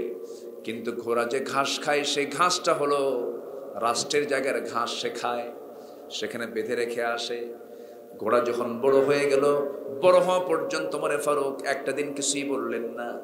ঘোড়া যখন বিক্রি করে আসছে, টাকা নিয়ে বাড়িতে যখন ঢুকেছে, সামনে দাঁড়ায় বলে, ঘোড়া বিক্রির টাকা কই? এই যে টাকা। সাইয়েদনা ওমর ফারুক বললেন, প্রথম যে ছোট ঘোড়া কিনেছিলে সেই ঘোড়ার দামটা ছিল কত এত, আজকে বিক্রি করছে কত এত, লাভ হয়েছে কত এত। লাভের টাকা ঘরে যাবে না, লাভের টাকা রাষ্ট্রের কোষাগারে জমা হবে, কারণ যে ঘাসগুলো খাওয়া হয়েছে সেই ঘাসগুলো রাষ্ট্রের জায়গার ঘাস। একটু জোরে বলি সুবহানাল্লাহ, জোরে বলি সুবহানাল্লাহ। কিসের কারণে বলেন? কিসের কারণে? সাইয়েদনা আলী 4 নম্বর খলিফা, প্রচন্ড শীতকাল, এই শীতের ভিতরে সাইয়েদনা আলী থরথর করে কাঁপতেছেন, গায়ে কোনো কম্বল নাই, কিন্তু পাশে তার স্তূপ করা কম্বল, রাষ্ট্রের কম্বল। বলা হলো, আলী পাশে কম্বল, তুমি খলিফা 1 নম্বর ব্যক্তি, তুমি পাশে কম্বল রেখে তুমি খালি গায়ে কষ্ট পাচ্ছ, একটা কম্বল গায়ে দিয়ে নাও। সাইয়েদনা আলী বললেন, না আমি নেব না। প্রশ্ন করা হলো, আপনার ভাগে তো একটা কম্বল পড়বে, আপনি একটা কম্বল নিয়ে গায়ে দেন। তিনি বলছেন, শোনো, বন্টন তো হয় নাই, যে কম্বল বন্টন হবে, যে কম্বলটা আমি এখন গায়ে দেব, সেই কম্বলটা যে আমি ভাগে পাবো তার গ্যারান্টি কি? ভাগের আগে কোনো কম্বল আমার গায়ে লাগাতে পারবো না। যেরকম সুবহানাল্লাহ, আরো যেরকম সুবহানাল্লাহ। কার ভয়? আসতে বলবেন না, কার ভয়? মানুষ ভালো হবে কার ভয়ে? আল্লাহর ভয়ে। আমার বন্ধুগণ, আল্লাহ রাব্বুল আলামিন বলছেন, মানুষ তো ছোট্ট হৃদয়ের, কিন্তু ওই সমস্ত বান্দাগুলো ছোট্ট হৃদয়ের নয় যাদের মধ্যে 9টা গুণ আছে। আল্লাহ রাব্বুল আলামিন বলছেন, ওয়া ইযা মাসসাহুল খায়রু মানুআন ইল্লাল মুসাল্লিন। নাম্বার 1 হলো যারা মুসল্লি, যারা নামাজি। 1 নম্বর আমরা নামাজি হব, জোরে বলি ইনশাআল্লাহ, আরো জোরে বলি ইনশাআল্লাহ। নামাজ পড়বো কয় ওয়াক্ত? আসতে বলবেন না, কয় ওয়াক্ত? 5 ওয়াক্ত নামাজ। একা না জামাতে? বলেন, একা না জামাতে? মনোযোগে না মনোযোগে? বুঝে না না বুঝে? জেনে না না জেনে? সময় না সময়ে? আস্তে আস্তে না তাড়াতাড়ি? সব কন্ডিশন মেনে আমরা নামাজটা পড়ব। যার নামাজ নাই, তার চরিত্র নাই, যে নেতৃত্বে নামাজ নাই, সেই নেতৃত্বে আমরা নাই। আমার বন্ধুগণ, নামাজহীন নেতৃত্বের 4 পয়সা মূল্য আল্লাহর দরবারে নাই। এই জন্য নেতৃত্ব যদি মানতেই হয়, আমরা নাম মানবো হলো বেনামাজি নেতৃত্ব না নামাজি নেতৃত্ব? নামাজি নেতৃত্ব আমরা মানবো। নামাজ পড়বো কয় ওয়াক্ত? 5 ওয়াক্ত। নামাজের মধ্যে মজা পেতে হবে, নামাজের মধ্যে তৃপ্তি পেতে হবে, নামাজের মধ্যে স্বাদ পেতে হবে। যেমন করে সাহাবে কেরামদের মধ্যে এটা ছিল। নামাজের মধ্যে দাঁড়িয়ে যদি মনে হয় নামাজ কখন শেষ হবে, আমি বেঁচে যাব কখন, নামাজের মধ্যে আপনার মনোযোগ এখনো আসে নাই। মাহফিলে বসে যদি কোরআন শুনতে শুনতে যদি মনে হয় ভাল লাগতেছে না, উঠবো কখন, তখন বুঝতে হবে আপনার মধ্যে পেঁচ লেগে আছে, আপনার মধ্যে সেই নূরটা আলোকিত হচ্ছে না, আপনার ভিতরে অবশ্যই কোনো ওয়াসওয়াসা কাজ করছে। ইমাম নামাজ লম্বা করেছেন, সূরা কেরাত একটু লম্বা করেছেন, পিছনে মুসল্লি গলা খেকু দেয়, আছে না? হুজুর আমার তো শেষ হয়, আপনার শেষ হয় না? আসেন এরকম আসেন না বলেন? এই যে মাহফিলে বসে আছি আমরা, শয়তান কিন্তু ওয়াসওয়াসা দেওয়ার জন্য সর্বক্ষণ লেগে আছে। মনে হয় শয়তান বাসখালী আসে না? আসে? বাসখালী আসে, শয়তান আসে? আসে। শয়তান কোন জায়গায় বাদ দেয় না। যে শয়তান শুধু দুনিয়া নয়, আমার বাপ আদম ছিলেন জান্নাতে, আমার মা হাওয়া ছিলেন জান্নাতে, শয়তান প্যাঁচ লাগাইছে গিয়া কোথায়? কোথায় গিয়া? তো শয়তান যদি জান্নাতে গিয়ে প্যাঁচ লাগায়, শয়তান তো বাসখালী চেনে না। আজ থেকে আসে না? নাই। শয়তান আসে কি না আসে, ফজরের সময় আজান শোনার সঙ্গে সঙ্গে যার ঘুম থেকে ওঠার চিন্তা মাথায় থাকে না, ওই জায়গায় বড় শয়তান বসে থাকে। কি কথা কি বোঝা গেল? নামাজ পড়বো আমরা কয় ওয়াক্ত বলেন? 5 ওয়াক্ত নামাজ। যুব সমাজ যারা আজকের মাহফিল কমিটিতে আছো, কই সব আছে নাকি? নামাজ না পড়লে খবর আছে, কিন্তু আমার কানে রিপোর্ট এসেছে নামাজ পড়তে হবে। নামাজ ছাড়া জান্নাত পাওয়া যাবে। 1 নম্বর কন্ডিশন, 1 নম্বর কন্ডিশন এটা। আমার নবীজির সর্বশেষ কথা ছিল কি? বলেন বলেন বলেন বলেন। ছেলে মেয়ে বউ বাচ্চা অন্য কিছু না, নামাজ। আর আমরা মরার সময় কি করি? ওরে 3 বিঘা দিস, ওরে 4 কানে দিস, এটা করিস ওটা করিস। আর আমার নবীজি বলেছেন নামাজ নামাজ নামাজ। আল্লাহু আকবার। উনি জেনে গেছেন, জানিয়ে গেছেন যে তোরা নামাজটা ঠিক কর, হাসরের ময়দানে আমার সঙ্গে তোর সাক্ষাৎ হয়ে যাবে। 1 নম্বর প্রশ্ন হবে নামাজ নিয়ে। আমি আল্লাহর সামনে কি বলবো? তোর নামাজই নাই, আমি কি বলবো? আল্লাহু আকবার বলবেন না? আমার নবীজি সবচেয়ে বেশি পেরেশান হচ্ছে আমাকে আপনাকে নিয়ে। আল্লাহু আকবার। সারা জীবন তিনি আমাকে আপনাকে নিয়ে দোয়া করেছেন, কবরে শুয়ে শুয়ে কাঁদতেছেন আমার জন্য। যেরকম সুবহানাল্লাহ। সবাই বলবে নফসি নফসি, আমার নবী বলবেন উম্মতি উম্মতি। আমার নবীজি মারা যাবেন, মারা যাওয়ার আগ দিয়ে, ইন্তেকাল করবেন, ইন্তেকালের আগ দিয়ে আম্মা জান আয়েশা বলেন, রাসূল আমার ঘরটাকে পছন্দ করলেন, আমার ঘরে ঢুকলেন, ঢুকি বলছেন, আয়েশা শরীরটা আমার ভালো যাচ্ছে না, মনে হয় মারা যাব আমি, আমার মাথায় একটু পানি ঢেলে দাও। আম্মা জান আয়েশা তাকে শোয়ায় দিয়ে মাথায় পানি ঢেলে দিলেন। পানি ঢেলে দেওয়ার পর নবীজির একটু সুস্থতা বোধ হলো। সাইয়েদনা বেলাল আজান দিলেন। আজান দেওয়ার সঙ্গে সঙ্গে রাসূল দাঁড়ায় গেছেন। অসুস্থ মানুষ দাঁড়ায় গেছেন। নামাজের কি টান, মাথা চক্কর মেরে আবার পড়ে যাচ্ছেন পাক খেয়ে খেয়ে। কেন? ওই সময় নবীজির শরীরে বিষক্রিয়া দেখা দিয়েছিল। রাসূলকে আরো বেশ কয়েক বছর আগে এই ইহুদির বাচ্চারা খাবারের মধ্যে বিষ ঢুকাইছে। সেই ইহুদির বাচ্চারা নাই এখন? আসতে বলবেন না, আছে না নাই? ইহুদির সঙ্গে পীড়িত করে লাভ আছে? ইহুদির সঙ্গে পীড়িত করে লাভ আছে? ওরা নবীর গায়ে বিষ ঢুকায় দেয়। অসংখ্য নবীকে তারা হত্যা করেছে। এরা কোনোদিন আমার আপনার বন্ধু হতে পারে? আপনি শ্রীগালকে যতই বলে বুঝান, শ্রীগাল তোর হাতে মুরগি দিয়ে গেলাম, মুরগি রাখবে? মুরগি রাখবে? ইহুদি হলো এমন একটি জাত, মুসলমানের কোনোদিন উপকার করতে পারে? আমার নবীজি মাথা চক্কর মেরে পড়ে যাচ্ছেন। আম্মা জান আয়েশা তাকে শক্ত করে ধরলেন। তখন তার বয়স 18 বছর। আম্মা জান আয়েশার বয়স কত? 18 বছর। আমার নবীজি আয়েশার কোলের মধ্যে পড়ে থাকলেন। রাসূল বলছেন, আয়েশা বেলাল তো আজান দিল, নামাজটা পড়াবে কে? কি পেরেশান দেখেন। এবার বলছেন, ইয়া রাসূলুল্লাহ আপনি বলে দেন। রাসূল বলছেন, শোনো আমি তো জামাতে নামাজ মনে হয় পড়াতে পারবো না, আমার মুসল্লায় কেউ দাঁড়াবে না, আমার মুসল্লায় দাঁড়াবে আমার আবু বকর। আমার আবু বকরকে দাঁড়ায় দাও, বলে দাও। আজান হয়ে গেছে, সময় পার হয়ে যাচ্ছে।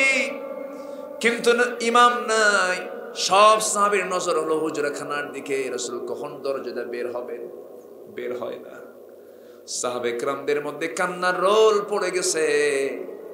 সাইয়েদনা আবু বকর সিদ্দিক রাদিয়াল্লাহু আনহু নামাজের মুসাল্লায় দাঁড়ায় গেছেন। যখন তিনি সূরা পড়া শুরু করেছেন, সাহাবা کرام হাওমাও করে কান্দে আর মনে মনে চিন্তা করে বুঝতে পেরেছে আমরা মনে হয় নবীর পিছনের নামাজ পড়তে পারবো না। সাহাবে کرامদের কান্নার আওয়াজ যখন নবীর কানে চলে গেছে, রাসূল বলছেন, আয়েশা রে, আমার সাহাবীরা কান্দে, আমাকে একটু দেখাও তো। তাকে ধরে নিয়ে জানালার কাছে নিয়ে যাওয়া হলো। জানালার ফাঁকা দিয়ে রাসূল সাহাবে کرامদের নামাজের দৃশ্যগুলো দেখেন, আর চোখের পানিগুলো টপ টপ করে তার চোখের কোনা বেয়ে বেয়ে পড়তে থাকে। আম্মা জান আয়েশা তার চোখের পানিগুলো হাত দিয়ে মুছে মুছে দেন আর বলছেন, ইয়া রাসূলুল্লাহ, তারা তো নামাজ পড়ছে, আপনি কাঁদেন কেন? আপনি কেন কাঁদেন? রাসূল বলছেন, আয়েশা, আমার চোখের পানি যে দেখতে পেতেছো, আল্লাহর কসম করে বলি এটা আমার দুঃখের পানি নয়, এটা আমার চরম আনন্দের পানি। তুমি কি জানো আয়েশা, এই নামাজ কায়েমের সংগ্রাম করতে গিয়া তায়েফের মানুষ আমাকে মেরে মেরে রক্তাক্ত করে দিয়েছে। উহুদের ময়দানে এই যে আমার দুটো দাঁত নাই আয়েশা, দীর্ঘদিন ধরে উহুদের যুদ্ধের পর থেকে নিয়ে এই পর্যন্ত আমার সামনের দুটো দাঁত নাই। এই দাঁতটা ভেঙে দিয়েছে কাফেররা এই নামাজ কায়েমের জন্য। খন্দকের পরীক্ষা খনন করতে গিয়ে আয়েশা, আমার কোমরটা ভেঙে গেছে, কোমরটা সোজা করে দাঁড়াতে পারি না এই দিন কায়েমের জন্য। সেই দিনটা আজকে আল্লাহর জমিনে কায়েম হয়েছে, সেই নামাজটা কায়েম হয়েছে, এই চরম আনন্দে আমার চোখ দিয়ে পানি বের হতেছে আয়েশা রে। আম্মা জান আয়েশা রাসূলকে আবার শোয়া দিলেন। নবীজি দুনিয়া থেকে বিদায় নিবেন। বিদায় লগন যখন চলে এসেছে, রাসূল বলেন, আয়েশা, আমার কলিজার টুকরা ফাতিমা কই গেল? ফাতিমার সামনে দাঁড়ালো। রাসূল বলছেন, ফাতিমা রে, বিয়ের পরেও আমি তোকে 3 দিন না দেখলে আমার ভালো লাগতো না। তুই আমার দেহের অংশ, কলিজার টুকরা, কিন্তু তোর বাপ বাঁচবে না, তোর বাপ দুনিয়া থেকে বিদায় হবে। আমি দুনিয়া থেকে বিদায় হব ফাতিমা, আমার কাছে আয় রে। কাছে আসলেন রাসূল, তাকে কানের মধ্যে মুখ ঢুকিয়ে বললেন, ফাতিমা, আমি দুনিয়া থেকে বিদায় নিচ্ছি বটে, তোকে ছেড়ে যাব না। আমি দুনিয়া থেকে বিদায় নিচ্ছি, আমার পরে তোর বিদায় হয়ে যাবে। কবরের জিন্দেগিতে তোর সঙ্গে আমার প্রথম সাক্ষাৎ হয়ে যাবে।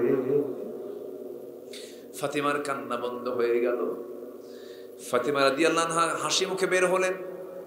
মরার কথা শুনলে মানুষ ভয় পায়, কিন্তু ইমানদাররা মরার কথা শুনলে আনন্দ পায়। আমার নবী ফাতিমাকে বিদায় দিয়া আম্মা জান আয়েশার উরুতে মাথা রেখে আরাম ফরমাচ্ছিলেন। এমন সময় বলছেন, আয়েশা, মুখে কেমন যেন গন্ধ গন্ধ লাগে, মালাকুল মাউত তো মনে হয় চলে আসবে, একটা মেসওয়াক এনে দাও তো। মেসওয়াক এনে দেওয়া হলো। নবীজি মেসওয়াক করলেন, মুখটা পরিষ্কার করলেন, এরপরে বলছেন, আয়েশা, আমি তো দুনিয়াতে বাঁচবো না, দুনিয়া থেকে বিদায় নিয়ে নেব। আমার উম্মতকে একটা লাস্ট মেসেজ দিয়ে দিবা, আমার উম্মতরা যেন কখনো 5 ওয়াক্ত নামাজ না ছেড়ে দেয়।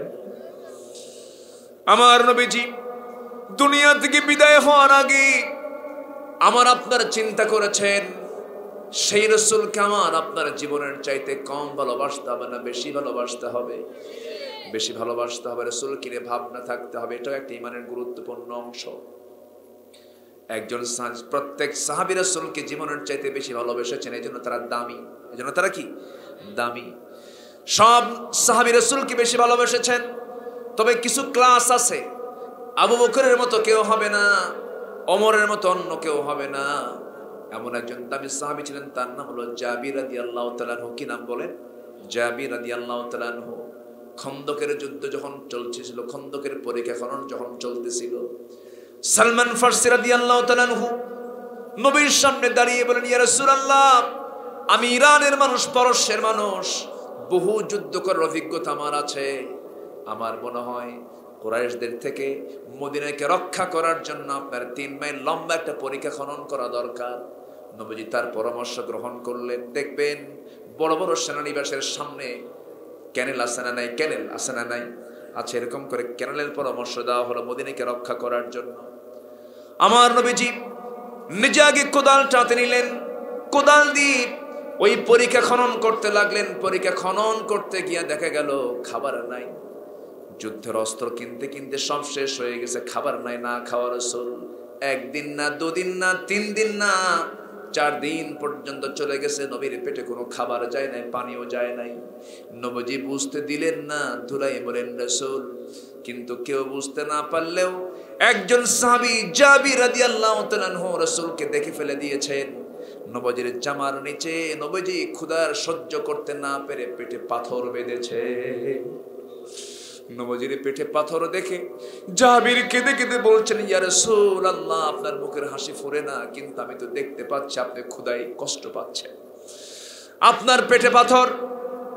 রাসূল বলছেন, ওরে জাবির, কেউ তো দেখলো না, তুমি আমাকে দেখলা কেমন করে? হুজুর, আমি আপনাকে দারুণ ভালোবাসি, দেখি কি করা যায়। দৌড় মেরে বাড়িতে চলে গেছেন। বউকে ডাক দিয়ে বলেন, বউ আমার একটা ছোট্ট ছাগি ছিল, ছাগলটা কোথায়? কোন জায়গায় ছাগলটা আছে, নিয়ে আসো। স্বামী স্ত্রী জব করলেন। জব করে 4-5 কেজি 6-7 কেজি ওজনের ছোট্ট ছাগল। বলা হলো, বউ আমার সুন্দর করে রান্না, হাড়িতে রান্না চালায় দাও, রান্না বান্না করো, আমি আমার রাসূলকে দাওয়াত দিতে যাব। স্ত্রী তাকে বলছেন, স্বামী আমার, রাসূলকে দাওয়াত দিতে গেলে একটু সাবধান থাকতে হবে, কারণ আপনি যদি একটু জোরে জোরে বলেন অন্যদের কানে যাবে। রাসূলকে কানে কানে দাওয়াত নিয়ে আসবেন। রাসূল যেন কয়েকজন সাহাবীকে নিয়ে যেন চট করে আমার বাড়িতে চলে আসে। চলে গেছেন, কানে কানে জাবির বলছেন, হুজুর ব্যবস্থা করছি। কি? ছাগল একটা জবাহ করেছে, ছোট কিছু রুটি আপনার জন্য করেছি, চলেন আমার বাড়িতে চট করে চলে যাই। আমার নবী এত খুশি হলেন, সামনে দাঁড়ালেন, সব সাহাবীকে লক্ষ্য করে বলছেন, সাহাবীরা শোনো, আমার জাবির আমাদের সবাইকে দাওয়াত দিয়েছে, চলো। সুবহানাল্লাহ বলবেন না? রাসূল হাটে হাড়ি ভাঙলেন। রাসূল কোথায় কোথায় হাড়ি ভাঙলেন? হাটে। জাবির তো মহা টেনশনে পড়ে গেছেন। জাবির বললেন, ইয়া রাসূলুল্লাহ, আমার তো ছোট্ট ছাগল, আপনি সবাইকে দাওয়াত দিলেন, আমি কেমন করে কি করব হুজুর, আমি তো হিমশিম খেয়ে যাচ্ছি। রাসূল বললেন, জাবির, বান্দা যার রিজিকের দায়িত্ব তার, যাও, পাঠায় দিলেন। বাড়িতে ঢুকলেন, বউকে বললেন, বউ আমার শোনো, কাম তো সারছে কি, আমি দিচ্ছি শুধু রাসূলকে দাওয়াত, রাসূল দিচ্ছে সবাইকে দাওয়াত, কি করা যায়? জাবির রাদিয়াল্লাহু আনহুর বউ বলতেছে, আমার স্বামী গো, আপনি চিন্তা করেন কেন, বান্দা যার রিজিকের দায়িত্ব তার। যারা সুবহানাল্লাহ।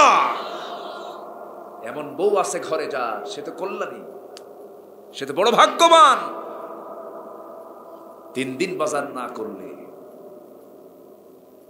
কি কিছু তো কর না, 3 দিন যদি বাজার না করেন,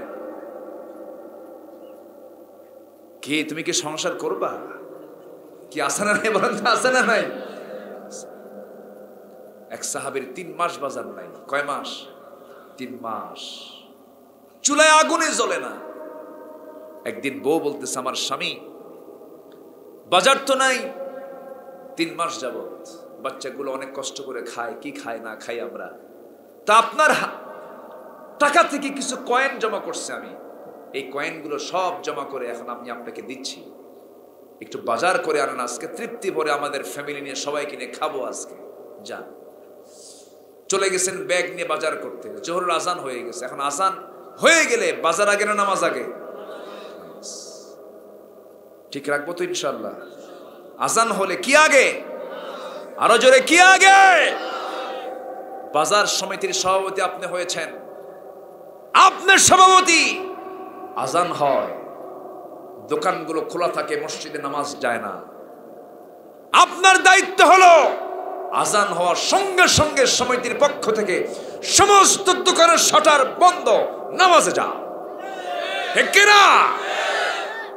এটা হচ্ছে আদর্শ দোকানদার সমিতি। আদর্শ গ্রামের বৈশিষ্ট্য কি? আদর্শ গ্রামের যে মসজিদটা থাকবে, সেই মসজিদের মুসল্লি, জোহরের ওয়াক্তে যত মুসল্লি থাকবে, তার চাইতে বেশি মুসল্লি থাকতে হবে ফজরের নামাজে, ঠিক কিনা? মাতব্বর হইছেন, জবাব দিতে হবে কার আদালতে? আসতে বলে কার আদালতে? মাতব্বরা খালি বিড়ি খায়। কি খায়? কষ্ট দিচ্ছে নাকি আপনাদের? আলোচনা চালাবো না শেষ করে দেব? ইউনুস ভাই চালাবো? আপনিও বলতেছেন কামসারছে। বলি আলহামদুলিল্লাহ, অনেক সুন্দর মানুষ আপনারা। সাইয়েদনা জাবের বউয়ের কথায় সন্তুষ্ট হয়ে গেলেন। বউ তেমনই হওয়া উচিত, বউ পাশে সান্ত্বনা দিবেন, এটাই তো হওয়া উচিত ছিল। আচ্ছা, মেয়েরা কথা কম কয় না বেশি কয়? আস্তে কয়। কম কয় না বেশি কয়? শুধু বেশি না, অনেক বেশি, অনেক বেশি। যদি বেগুন কিনতে ভুল করেন, বেগুন কিনতে ভুল হয়, কিন্তু এই বর্ষার দিনে যদি আপনি বেগুন কিনেন, ওর মধ্যে পোকা কেমনে যে ঢোকে আল্লাহ জানে। এই পোকা বেগুন কিনে নিয়ে গেছেন বাড়িতে, বটি দিয়ে কুর্তি নিয়ে যদি একটা বার যদি দেখে যে বেগুনটা পচা, ওই বেগুনের তফসির হবে 1 টানা 3 ঘন্টা। ঠিক কিনা? এটা মেয়েদের স্বভাব। মেয়েরা বেশি কথা বলবে, এটা স্বাভাবিক। কেন? বাচ্চা লালন পালন করতে গেলে কথা কম বলা দরকার না বেশি বলা দরকার? বেশি বলা দরকার। বাচ্চা খায় না, বাবা খা, খা বাবা, ময়না খাও, খাও, ও বাবা খাও, বারবার বলে, বারবার বলে। মার কোনো বিরক্তি নেই। কিন্তু এই দায়িত্ব যদি পুরুষকে দেওয়া হতো, আব্বা খা, খাবো না, খা, খাবো না, মাল্লা মাসার, কি কথা কি বুঝতেছেন? তাহলে এই যে কথা মেয়েরা বেশি বলে, এর পেছনে কিছু কারণ আছে না নাই? আল্লাহ তাআলা মেয়েদেরকে যে ডিপার্টমেন্ট দিয়েছেন, ওই ডিপার্টমেন্টের জন্য কথা কম দরকার না বেশি দরকার? বেশি দরকার। তো স্বামীকে পাঠিয়ে দিয়েছেন বাজার করতে, স্বামী গেছেন মসজিদে। জোহর শেষ, বের হবেন, নবীজির বয়ান শুরু। বলেন তো এই বয়ানকে আর মিস করা যায়? শুনতে শুনতে আসর নামাজ, আবার বয়ান শুরু, মাগরিব হয়ে গেছে, বাজার আর নাই। এশার নামাজ পড়ে বাড়িতে ফিরবেন, রাসূল বলছেন তালহা এদিকে আয়, এই যে আমার একটা মেহমান আছে, এটা নিয়ে যাও বাড়িতে, মেহমানদারি করো। ওইদিকে বাজার নাই কিন্তু, কথা বুঝছেন? মেহমান সাথে নিয়া, ফাঁকা ব্যাগ হাতে নিয়া বাড়ির দরজায় গিয়ে নক করছে, বউ দরজা খুলো, এই যে ব্যাগ, বাজার নাই কিন্তু, মেহমান নিয়ে আসছে। বউ বলে আলহামদুলিল্লাহ, বলেন আলহামদুলিল্লাহ। মায়েরা কি ওয়াজ শুনতেছে? আশেপাশে কি মায়েরা আছে?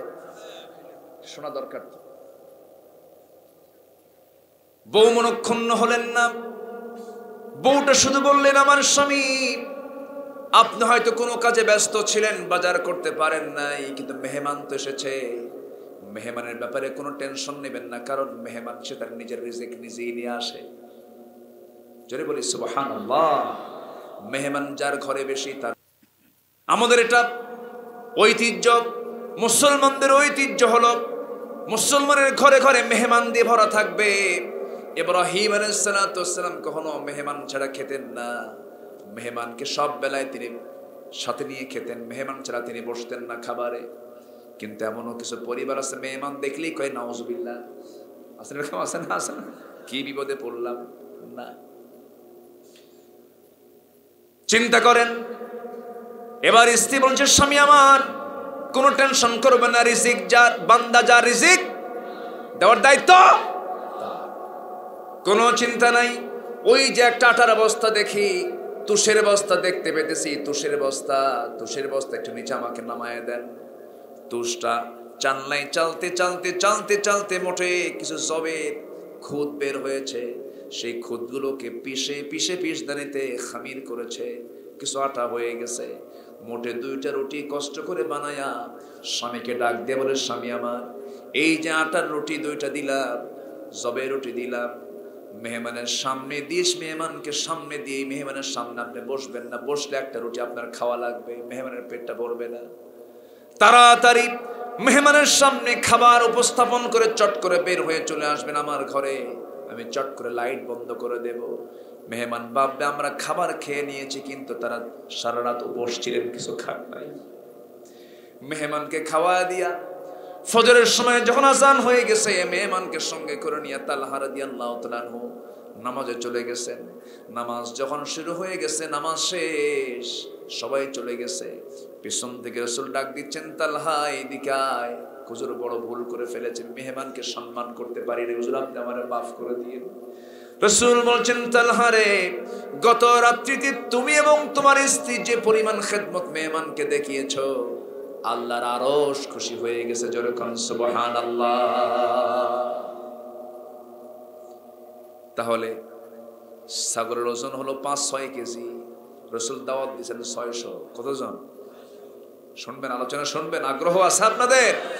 জোরে বলি ইনশাআল্লাহ, জোরে বলি ইনশাআল্লাহ। অনেক কথা, 9টা কাজ আমরা শিখে যাব, তাহলে আমরা জান্নাত পাবো। জোরে বলি ইনশাআল্লাহ। 1 নাম্বার, নামাজ হবে রেগুলার না ইররেগুলার? অনিয়মিত না নিয়মিত? কয় ওয়াক্ত নামাজ? 5 ওয়াক্ত নামাজ। নাম্বার 2 হলো আল্লাযীনা হুম ফি সালাতিহিম দাঈমুন ওয়াল্লাযীনা ফি আমওয়ালিহিম হাক্কুম মা'লুম লিস-সাইলি ওয়াল মাহরুম। নাম্বার 2 হলো যারা যাকাতটা ঠিকমতো আদায় করবে। 1 নাম্বার নামাজ, নাম্বার 2 হলো যাকাত। আমার দেশে যাকাত চালু না সুদ চালু? বাসকালিতে মনে হয় কোনো সুদের কারবার নাই। এই সময় কেউ যায় না, গেলেই ভাববো ওটাই সুদ খায়। যাচ্ছি 2-1 করে, ব্যাপারটা কি না বলে চলে যায় কেন? হ্যাঁ, কি দোয়া করে দেব? উঠবেন না, আর একটু সময়। আমি শুধু পয়েন্টগুলো শেষ করে আমরা দোয়ার দিকে যাবো ইনশাআল্লাহ। আমরা তো আজকে আগে উঠেছি, আলহামদুলিল্লাহ। মাহফিল এরকম আগে ভাগে ওঠা উচিত। একটু বসে। নাম্বার 1 হলো নামাজ, নাম্বার 2 হলো যাকাত। নামাজ হলো আল্লাহর হক, যাকাত হলো বান্দার হক। হক নষ্ট করা যাবে? হক নষ্ট করা যাবে? আপনার সম্পদে গরিবের হক আছে না নাই? ওয়াল্লাযীনা ফি আমওয়ালিহিম হাক্কুম মা'লুম লিস-সাইলি ওয়াল মাহরুম। আপনি 2 কোটি টাকার মালিক, 5 লাখ টাকা আপনার নয়। 1 কোটি টাকার মালিক, 2.5 লাখ টাকা আপনার নয়। 1 কোটি টাকার মালিক আপনার, 2.5 লাখ টাকা আপনি বছর শেষে বের করে ফেলবেন। আপনি 1 লক্ষ টাকার মালিক, বছর শেষে আপনি 2,500 টাকা বের করে ফেলবেন।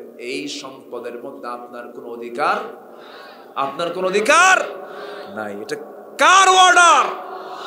আল্লাহ। যাকাত, যাকাত যে দেবে না, জান্নাত সে পাবে না। কার কথা এটা? এটা বান্দার হক। বান্দার হক যদি বান্দা নষ্ট করে, সে বান্দার হক আল্লাহ কি মাফ করতে পারবেন? পারবেন না। বোনকে বোনের সম্পত্তি বুঝে দাও, এতিমকে এতিমের সম্পত্তি বুঝে দাও। বোন কি সম্পত্তি বুঝে দেয় না? বাপ মারা গেছে 1 যুগ আগে, বোনকে সম্পদ বুঝে দেয় না। এমন ভাই তো বাঁশখালী উপজেলায় নাই, আছে না নাই? আচ্ছা, বোনকে আপনি দিলেন না, বোনের সম্পদ আপনি ধরে রাখলেন, ধানের আবাদ করলেন, ধানগুলো ঘরে তুললেন, গোলায় তুললেন, সেই ধানের বিক্রি করার টাকা দিয়ে আবার হজে গেলেন, আছে না নাই? আপনার হজ কবুল হবে না। বোনকে সম্পদ বুঝাইয়া দিতে হবে। সূরা নিসার আয়াতগুলো পড়েন। লিযযাকারি মিসলু হাযযিল উনসাইন। আল্লাহ তাআলা মেয়েদের অংশকে আগে ভাগ করে দিয়েছেন। ছেলে পাবে 2 বিঘা, মেয়ে পাবে 1 বিঘা। 1 বিঘা আগে বুঝাই দে তোরা ভাই, এরপরে বুঝে নে। আগে বোনকে বুঝাই দিয়ে পার করে দে। কিন্তু বোনকে দেয় না, বরঞ্চ বোনকে না দিয়ে সেই বোনকে ঠকানোর জন্য বলে ফেলে ওই যে বিলের মধ্যে জায়গা আছে, জানে আছে না, কম দামি জায়গাগুলো দেখায় দেয়। আবার বোনদেরকে পাশে বসায় রেখে বলে, বোন রাগ করিস না, একটা কথা বলি কি, অংশ নিলে কিন্তু ধ্বংস হয়। দেখছেন কি ফতুয়া দিল, আছে না নাই? বলেন, সেগুলো বদমাইশ, সেগুলো জাহান্নামী। এগুলো কি বলেন? জাহান্নামী। বান্দার হক আদায় করো। এরপরে নাম্বার 3 হলো ওয়াল্লাযীনা ইউসাদ্দিকুনা বিয়াউমিদ্দিন, যারা বিচার দিবসকে যারা বিশ্বাস করবে, সত্যায়ন করবে। ইউসাদ্দিকুন, যারা বিশ্বাস করবে, সত্যায়ন করবে। ওয়াল্লাযীনা হুম মিন আযাবি রাব্বিহিম মুশফিকুন ইন্না আযাবা রাব্বিহিম গায়রু মা'মুন والذين هم لفروجهم حافظون। আল্লাহ রাব্বুল আলামিন নাম্বার 4 বলছেন, যারা লজ্জাস্থানকে যারা হেফাজত করবে। লজ্জাস্থানকে হেফাজত করা মানে হলো নিজের স্ত্রী ছাড়া, নিজের বৈধ স্ত্রী ছাড়া অন্য কোনো নারীর সঙ্গে সঙ্গমে লিপ্ত না হওয়া এবং নিজের লজ্জাস্থানকে সম্পূর্ণ হেফাজত করা। রাসূল বলেছেন, যে ব্যক্তি জিহবা এবং গোপন অঙ্গের লজ্জাস্থানের যে হেফাজত করবে, আযমানু লাহুল জান্নাহ, আমি তার জন্য বেহেশতের জামিন হয়ে যাব। জোরে বলি সুবহানাল্লাহ। আল্লাহ রাব্বুল আলামিন মুমিনদের জান্নাত দেওয়ার জন্য তিনি যে প্রমিসটা করেছেন, কি সুন্দর করে বান্দাকে বোঝায় দিচ্ছেন, বান্দা নামাজটা রেগুলার কর, যাকাতটা আদায় কর, আখিরাতকে বিশ্বাস কর।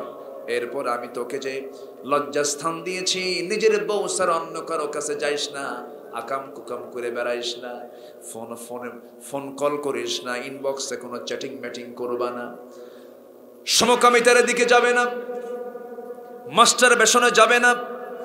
মাস্টার বেশন করে হস্তমৈথুন করে তুমি যদি দুনিয়া থেকে বিদায় নাও, সমকামিতার মতো জঘন্য কাজ করে যদি দুনিয়া থেকে বিদায় নাও, গোটা দুনিয়ার পানি দিয়া গোসল করলো, তুমি নাপাকি দূর করতে পারবা না আল্লাহর কাছে গিয়া। এই জন্য এই সমস্ত কাজগুলো করা যাবে না। মাস্টারবেশন করবে, যৌবন নষ্ট হয়ে যাবে, শুক্রাণু তোমার শর্ট হয়ে যাবে, তুমি সন্তানের বাবা হওয়ার যোগ্যতা হারিয়ে ফেলবে। পর্নোগ্রাফি দেখবি, ফ্রন্টাল সেলগুলো নষ্ট হয়ে যাবে, মস্তিষ্ক বিকৃত হয়ে যাবে, তোমার চরিত্র নষ্ট হয়ে যাবে, তোমার মেধা শূন্য হয়ে যাবে, তুমি নষ্ট হয়ে পড়বে। এই সমস্ত কাজে তুমি যেও না। যখন তোমার কষ্ট খুবই হয়, ওযু বানায়া নামাজ পড়বা। অতিরিক্ত কষ্ট হলে শেষ রাতে তাহাজ্জুদ পড়ে, শেষ রাতের সেহরি খেয়ে সারাটা দিন রোজা থাকবা। আল্লাহু আকবার। শিখিয়ে দিয়েছেন মুহাম্মদ সাল্লাল্লাহু ওয়াল্লাযীনা হুম লিফুরুজিহিম হাফিযুন, যারা লজ্জাস্থানকে হেফাজত করবে, আমি আল্লাহ তাকে জান্নাতুল ফেরদাউস দেব। জোরে কোন সুবহানাল্লাহ, আরো জোরে কোন সুবহানাল্লাহ। আমার ভাইয়েরা, এই মাস্টারবেশন থেকে বাঁচার জন্য আমি তোমাকে কয়েকটা টিপস দিতে চাই। নাম্বার 1 হলো প্রত্যেকটা দিন কোরআন হাদিসটা মনোযোগ দিয়ে পড়বা। কোরআনের সঙ্গে যার সম্পর্ক থাকে, শয়তান তার সঙ্গে সম্পর্ক গড়তে পারে। আসতে বলবেন না, পারে না। নাম্বার 2 হলো নির্জনতা বর্জন করবা, একা একা কোথাও থাকবা না, নির্জনতা বর্জন করবা। একটা ছেলের একটা নির্জন ঘর, একটা মোবাইল আর একটা বাইক দিবেন, ও জামানার কুতুব হয়ে যাবে নাকি? জামানার কুতুব হবে না জামানার জঙ্গল হবে? জঙ্গল হয়ে যাবে। নির্জনতা থাকবা না। বেশি করে রোজা রাখার অভ্যাস করবা। মাসে 3টা রোজা, প্রত্যেক চন্দ্র মাসের 13, 14, 15 রোজা রেখেছেন মুহাম্মদ সাল্লাল্লাহু আলাইহি ওয়াসাল্লাম। নাম্বার 4 হলো, সবচেয়ে বড় দিক হলো, তুমি যখন কোনো কিছু করতে যাবে সবার আগে ভাববে আমার জীবনের সমস্ত কর্মকাণ্ডের জন্য বড় সাক্ষী তিনি কে? আমি দেখছি খারাপ কিছু, আমাকে দেখছেন কে? আসতে বলে, আমাকে দেখছেন কে? আল্লাহ তাআলা।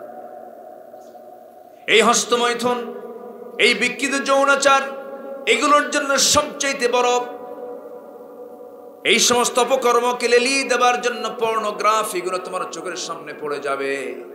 এগুলো থেকে তোমাকে বড় পরহেজ থাকার চেষ্টা করতে হবে, মাথায় রাখতে হবে। মাস্টারবেশনের চাইতে পর্নোগ্রাফি হলো হাজার হাজার গুণে গুনার বেশি, গুনার পরিমাণ বেশি। মাথায় রাখবা এগুলো। চোখটাকে হেফাজত করবা, কানটাকে হেফাজত করবা, অন্তরকে আল্লাহর জিকির দিয়ে, আল্লাহর ভয় দিয়ে ভরায় ফেলবা। আল্লাহর কসম, আল্লাহর 8টা জান্নাত তোমার জন্য অপেক্ষা করবে। জোরে বলি সুবহানাল্লাহ। আমার কথায় মনে মন খারাপ করতেছেন আপনারা? আমি কিন্তু মেডিসিনগুলো দিচ্ছি, এগুলো হলো চরিত্র সুন্দর করার মেডিসিন। আমার ভাইয়েরা, আল্লাহ তাআলা কত সুন্দর করে বান্দাকে বুঝায় দিচ্ছেন, বান্দা এগুলো বুঝে নেই।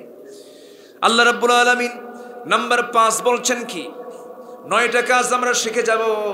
আল্লাহ রাব্বুল আলামিন বলেন, ওয়াল্লাযীনা হুম লিআমানাতিহিম ওয়া আহদিহিম রাউন। ঠিক একই কথা সূরা মুমিনুনে আছে না নাই? সূরা মাআরিজ এবং সূরা মুমিনুন আল্লাহ রাব্বুল আলামিন একই স্টাইলে কথা বলেছেন, একই আয়াত দিয়েছেন এখানে।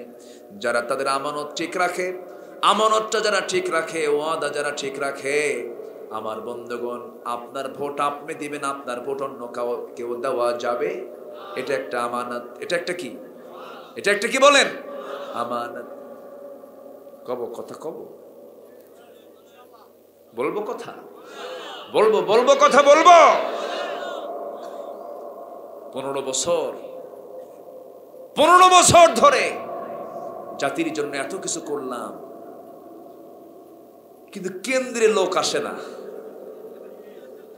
আসতে কোন কেন, জোরে কোন ঠিক কিনা? পাবনার কে জানো? পাবনার কোন এক আল্লাহর গোলাম আমাকে বলতেছে, আমি গেছি মাহফিলে, হুজুর শীতকালে রস পিঠা নিয়ে কবরস্থানে দাঁড়ায় আছিলাম। কেন? কে ভোটের দিন দাদি নানিরা আসে ভোট দিতে, তো যদি দেখাই হয় একটু পিঠা খাওয়াই দিতে। কি কথা কি বুঝতেছেন আপনারা? সম্মানিত ভাইয়েরা, সম্মানিত বন্ধুগণ, আমানত খেয়ানত করা যাবে। আল্লাহ তাআলা এই ফিঙ্গার প্রিন্ট, এটা কি সবার একরকম না ভিন্ন রকম? সবার ভিন্ন। যদি একরকম হতো রেজিস্ট্রি অফিস অচল হতো, যদি একরকম হতো ইমিগ্রেশন অচল হয়ে যেত, পৃথিবীর কোন ইমিগ্রেশন চলতো না।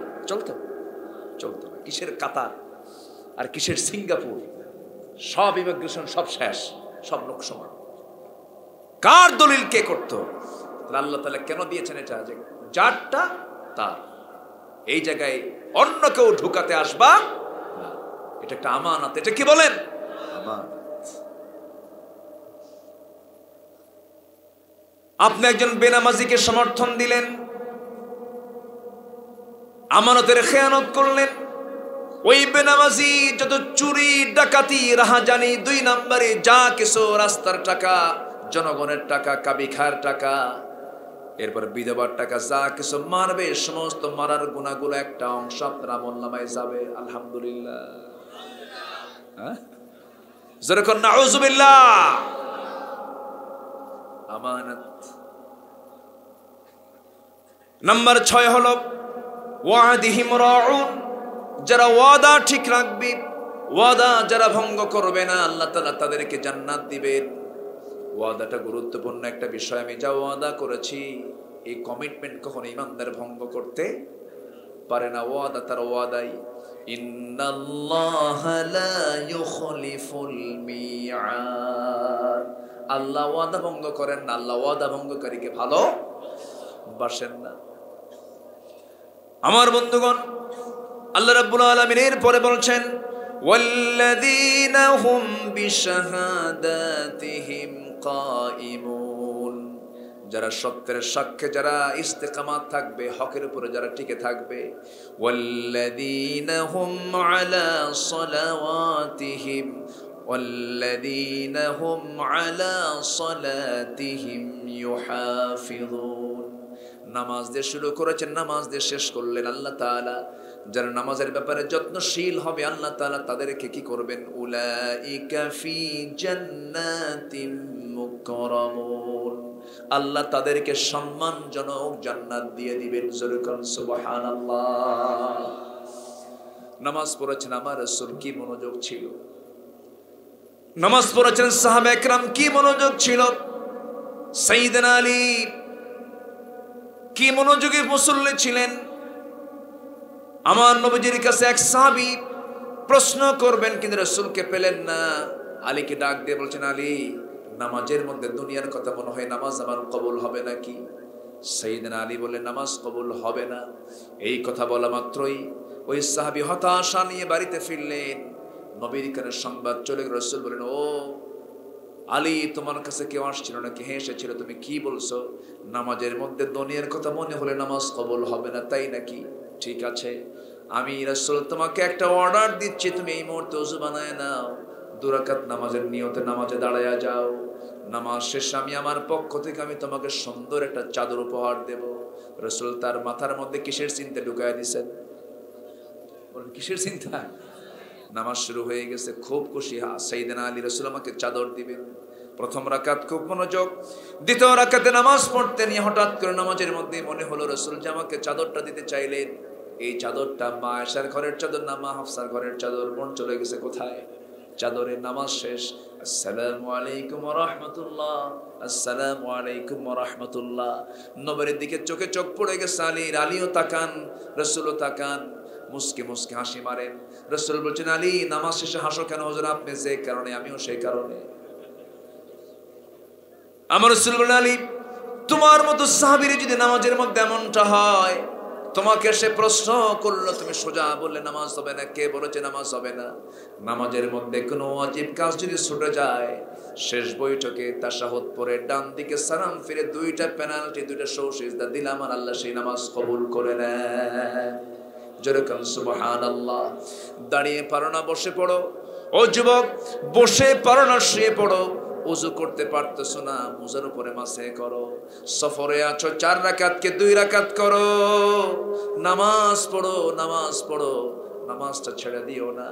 আজকে কোন নেতৃত্বের পেছনে যাও, যে নেতৃত্বে নামাজ নাই, সেই নেতৃত্বের মুখে আমরা জুতা মারি, ঠিক কি না? মানি না ওই সমস্ত নেতৃত্ব। আবার আলীকে নিয়ে আমরা এটা মনে করবো না তার নামাজের মনোযোগ ছিল না, তা নয়। জিহাদের ময়দানে যুদ্ধ করতে গিয়ে পায়ের মধ্যে তীর ঢুকেছে, সেই তীরটা কেউ বের করতে পারে না। সাইয়েদনা আলী কষ্ট পাচ্ছেন। রাসূল বলছেন, সাহাবীরা শোনো, আমার আলী যখন নামাজে দাঁড়াবে, সেই সময় তোমরা তার পা থেকে টান মেরে নামাজের মধ্যে তীরটা বের করে নিবা। আচ্ছা ঠিক আছে হুজুর। নামাজে দাঁড়ায় গেছেন, পা থেকে তার তীরটা টান মেরে বের করা হচ্ছিল। কিতাবের মধ্যে লেখে, যখন তীরটা টান মেরে বের করা হয়, গোশতগুলো ছিঁড়ে ছিঁড়ে আসে, রক্তগুলো গড়ে গড়ে পড়ে। আলীর মুখ থেকে বিন্দু পরিমাণ কোনো আওয়াজ বের হয় নাই। নামাজ শেষ হয়ে গেছি, নামাজ শেষ শান্তি। পায়ের দিকে তাকায় দেখেন সেই যন্ত্রণার সেই তীর বিদ্ধ, সেই তীর পায়ের মধ্যে সেই বিদ্ধ তীরটা নাই। প্রশ্ন করেন, ও আমার ভাইয়েরা, নামাজের আগে আমার যে বিদ্ধদায়ক সেই যন্ত্রণার তীরটা ছিল আমার পায়ে গাথা, সেই তীরটা কই গেল? নামাজের মধ্যে তোমার পা থেকে আমরা টান মেরে তীরটা বের করে নিয়ে চালি। বলেন আল্লাহর নামের কসম করে বলি, আমার পা থেকে নামাজের মধ্যে কখন তীরটা বের করে নিয়েছ আমি আলী বিন্দু পরিমাণ কোনো টের পাই নাই। জোরে কোন সুবহানাল্লাহ, জোরে কোন সুবহানাল্লাহ। মনোযোগ দেব আমরা, নামাজের মধ্যে মজা পাওয়ার দরকার আছে না নাই? আমার নবীজি জাতুর রিকার যুদ্ধে, আমার নবীজি রাতের বেলা বিশ্রাম নিচ্ছিলেন তাবু পাহারার জন্য। আব্বাদ এবং আম্মারকে দাঁড় করায়া দিলেন, ও আব্বাদ আম্মার দাঁড়ায়া যাও, সীমান্ত পাহারা দাও। আমার নবীজি সাহাবী দুজনকে দায়িত্ব দিয়েছেন, তরবারি হাতে নিয়ে দাঁড়ায় আছেন। সাইয়েদনা আম্মার বলে, সাইয়েদনা আব্বাদ বলে, ভাই আম্মার খামাকা দাঁড়ায়া থেকে লাভ কি, তুমি শুয়ে পড়ো, আমি দাঁড়ায় আছি। দাঁড়ায়া থেকে ভাবলেন খামাকা দাঁড়ায়া থেকে লাভ কি, ওযু বানালেন, নামাজে দাঁড়ায় গেলেন, তাহাজ্জুদ পড়তেছিলেন। শত্রু দূর থেকে লক্ষ্য করে, তাকে লক্ষ্য করে একটা তীর মেরে দিয়েছে নামাজের মধ্যে, তার ডান পায়ে লেগেছে। নামাজ ছাড়তেছেন না। প্রথম রাকাত ওই অবস্থায় পড়লেন, দ্বিতীয় রাকাতে দাঁড়ালেন, আরেকটা তীর তার বাম পায়ে এসে লেগেছে। ঘুমন্ত সাহাবী জায়গা পেয়ে বলে, আব্বাদ কি করো, শত্রু তোমাকে অ্যাটাক করে ফেলেছে। নামাজ ছাড়তেছেন না, ওই কষ্ট করে সালাম পর্যন্ত ফিরলেন, নামাজটা শেষ করে এরপরে বলছেন, ভাই আম্মার আমি জানি আমার শত্রু আমাকে টার্গেট করে ফেলেছে, আমার 2টা তীর আমার 2টা পায়ে লেগেছে। আমি নামাজের মধ্যে এত মজা পাচ্ছিলাম, আমার কাছে মনে হচ্ছিল 2টা তীর 2টা পায়ে লাগলো, আরেকটা তীর এসে যদি আমার বক্ষ ভেদ করে দেয়, আমার মোহাব্বতের নামাজ আমি যেন কখনো না ছাড়তে পারি। জোরে বলেন সুবহানাল্লাহ। নামাজ নামাজ পড়ব কয় ওয়াক্ত? হাত তুলে দেখান,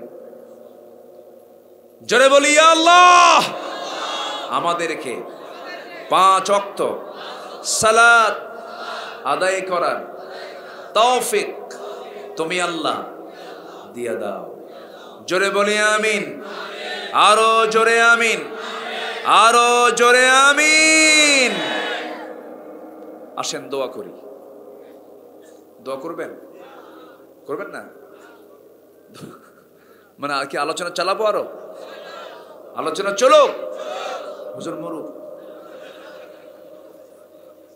হ্যাঁ, অনেক রাত হয়ে গেছে। জি যাক, আমাকে ভালোবাসে, দেখেন কি সুন্দর করে বলতে, দোয়া করেন। জি ভালো, বসেন সবাই।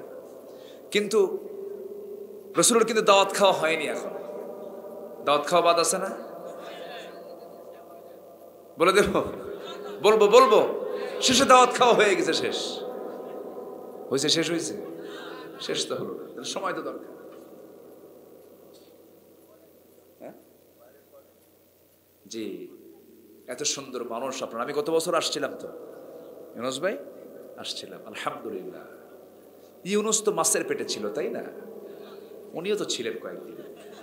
হ্যাঁ ঠিক আছে, নবীর সাথে নামের সঙ্গে তো কাম থাকতে হবে তো। জি ইউনুস ভাই, মাহফিলে যে সমস্ত যুবকরা আজকে ফজরের সময় লিস্ট দেখবেন, যারা নামাজ পড়লো কিনা ফজরের। আস্তে কোন কেন, জোরে কোন ঠিক কিনা? আজকে ফজর মসজিদ দিয়ে ভরে যাবে, জোরে বলে ইনশাআল্লাহ। ফজরে মুসল্লি দিয়ে মসজিদ ভরে যাবে। আল্লাহ কবুল করুন, আল্লাহ কবুল করুন, আল্লাহ কবুল করুন। জি আসেন দোয়া করি। সাইয়েদনা জাবের রাদিয়াল্লাহু তাআলা আনহু অপেক্ষা করছেন রাসূল কখন আসবেন। আসলেন, ঠিক আছে না? মুরব্বী তাছাড়া খুব রাগ করবে, দেখেন মানে মশানি আলাদা, কখন যে খেপে যায় আল্লাহ জানে। আমি বুঝতে পারছি।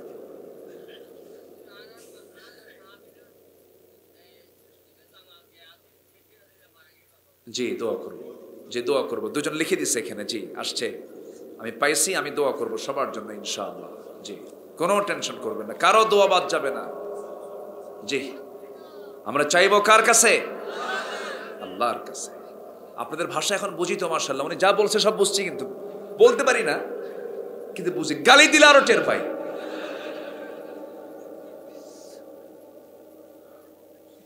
তো জাবির রাদিয়াল্লাহু তাআলা আনহু অপেক্ষা করছেন রাসূল কখন আসবেন। চলে আসছেন। রাসূল বলেন, জাবের মুখটা ভরা, মানে ভরাক্রান্ত কেন হুজুর? এত লোক খাওয়াবো কেন? আমি তো বাড়ির গার্জিয়ান। রাসূল বলেন, শোনো, কোনো চিন্তা করো না। আচ্ছা রাসূল কি একা খাওয়ার মানুষ বলেন তো? রাসূল কি এমন নেতা ছিলেন যে কর্মী না খায় থাকে আমি একা খাই? এরকম কি রাসূল হতে পারেন? আমার দেশের নেতা আসতে কোন আছে না? নাই। হ্যাঁ, আমার রাসূল বললেন, জাবের আমি কি পারি? তাই আমি আসছি, আল্লাহর ফয়সালা। তোমার বউকে বলো যে হাড়িতে রান্না করেছে সে হাড়ির ঢাকনা যেন না খোলে,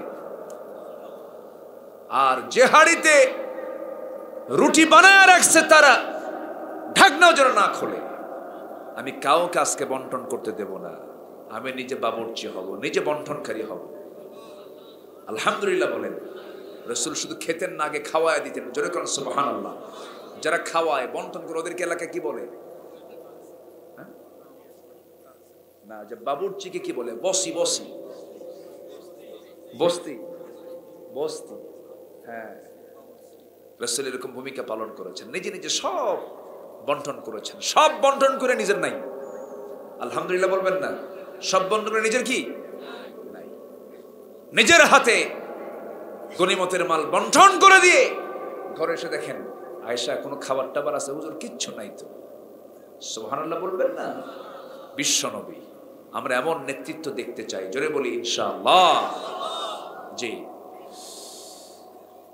খাওয়া শুরু করলেন, বন্টন শুরু হলো, সব খাইছে, কিন্তু এক চুল পরিমাণ রুটিও কমে নাই, হাড়ির গোশতও কমে নাই।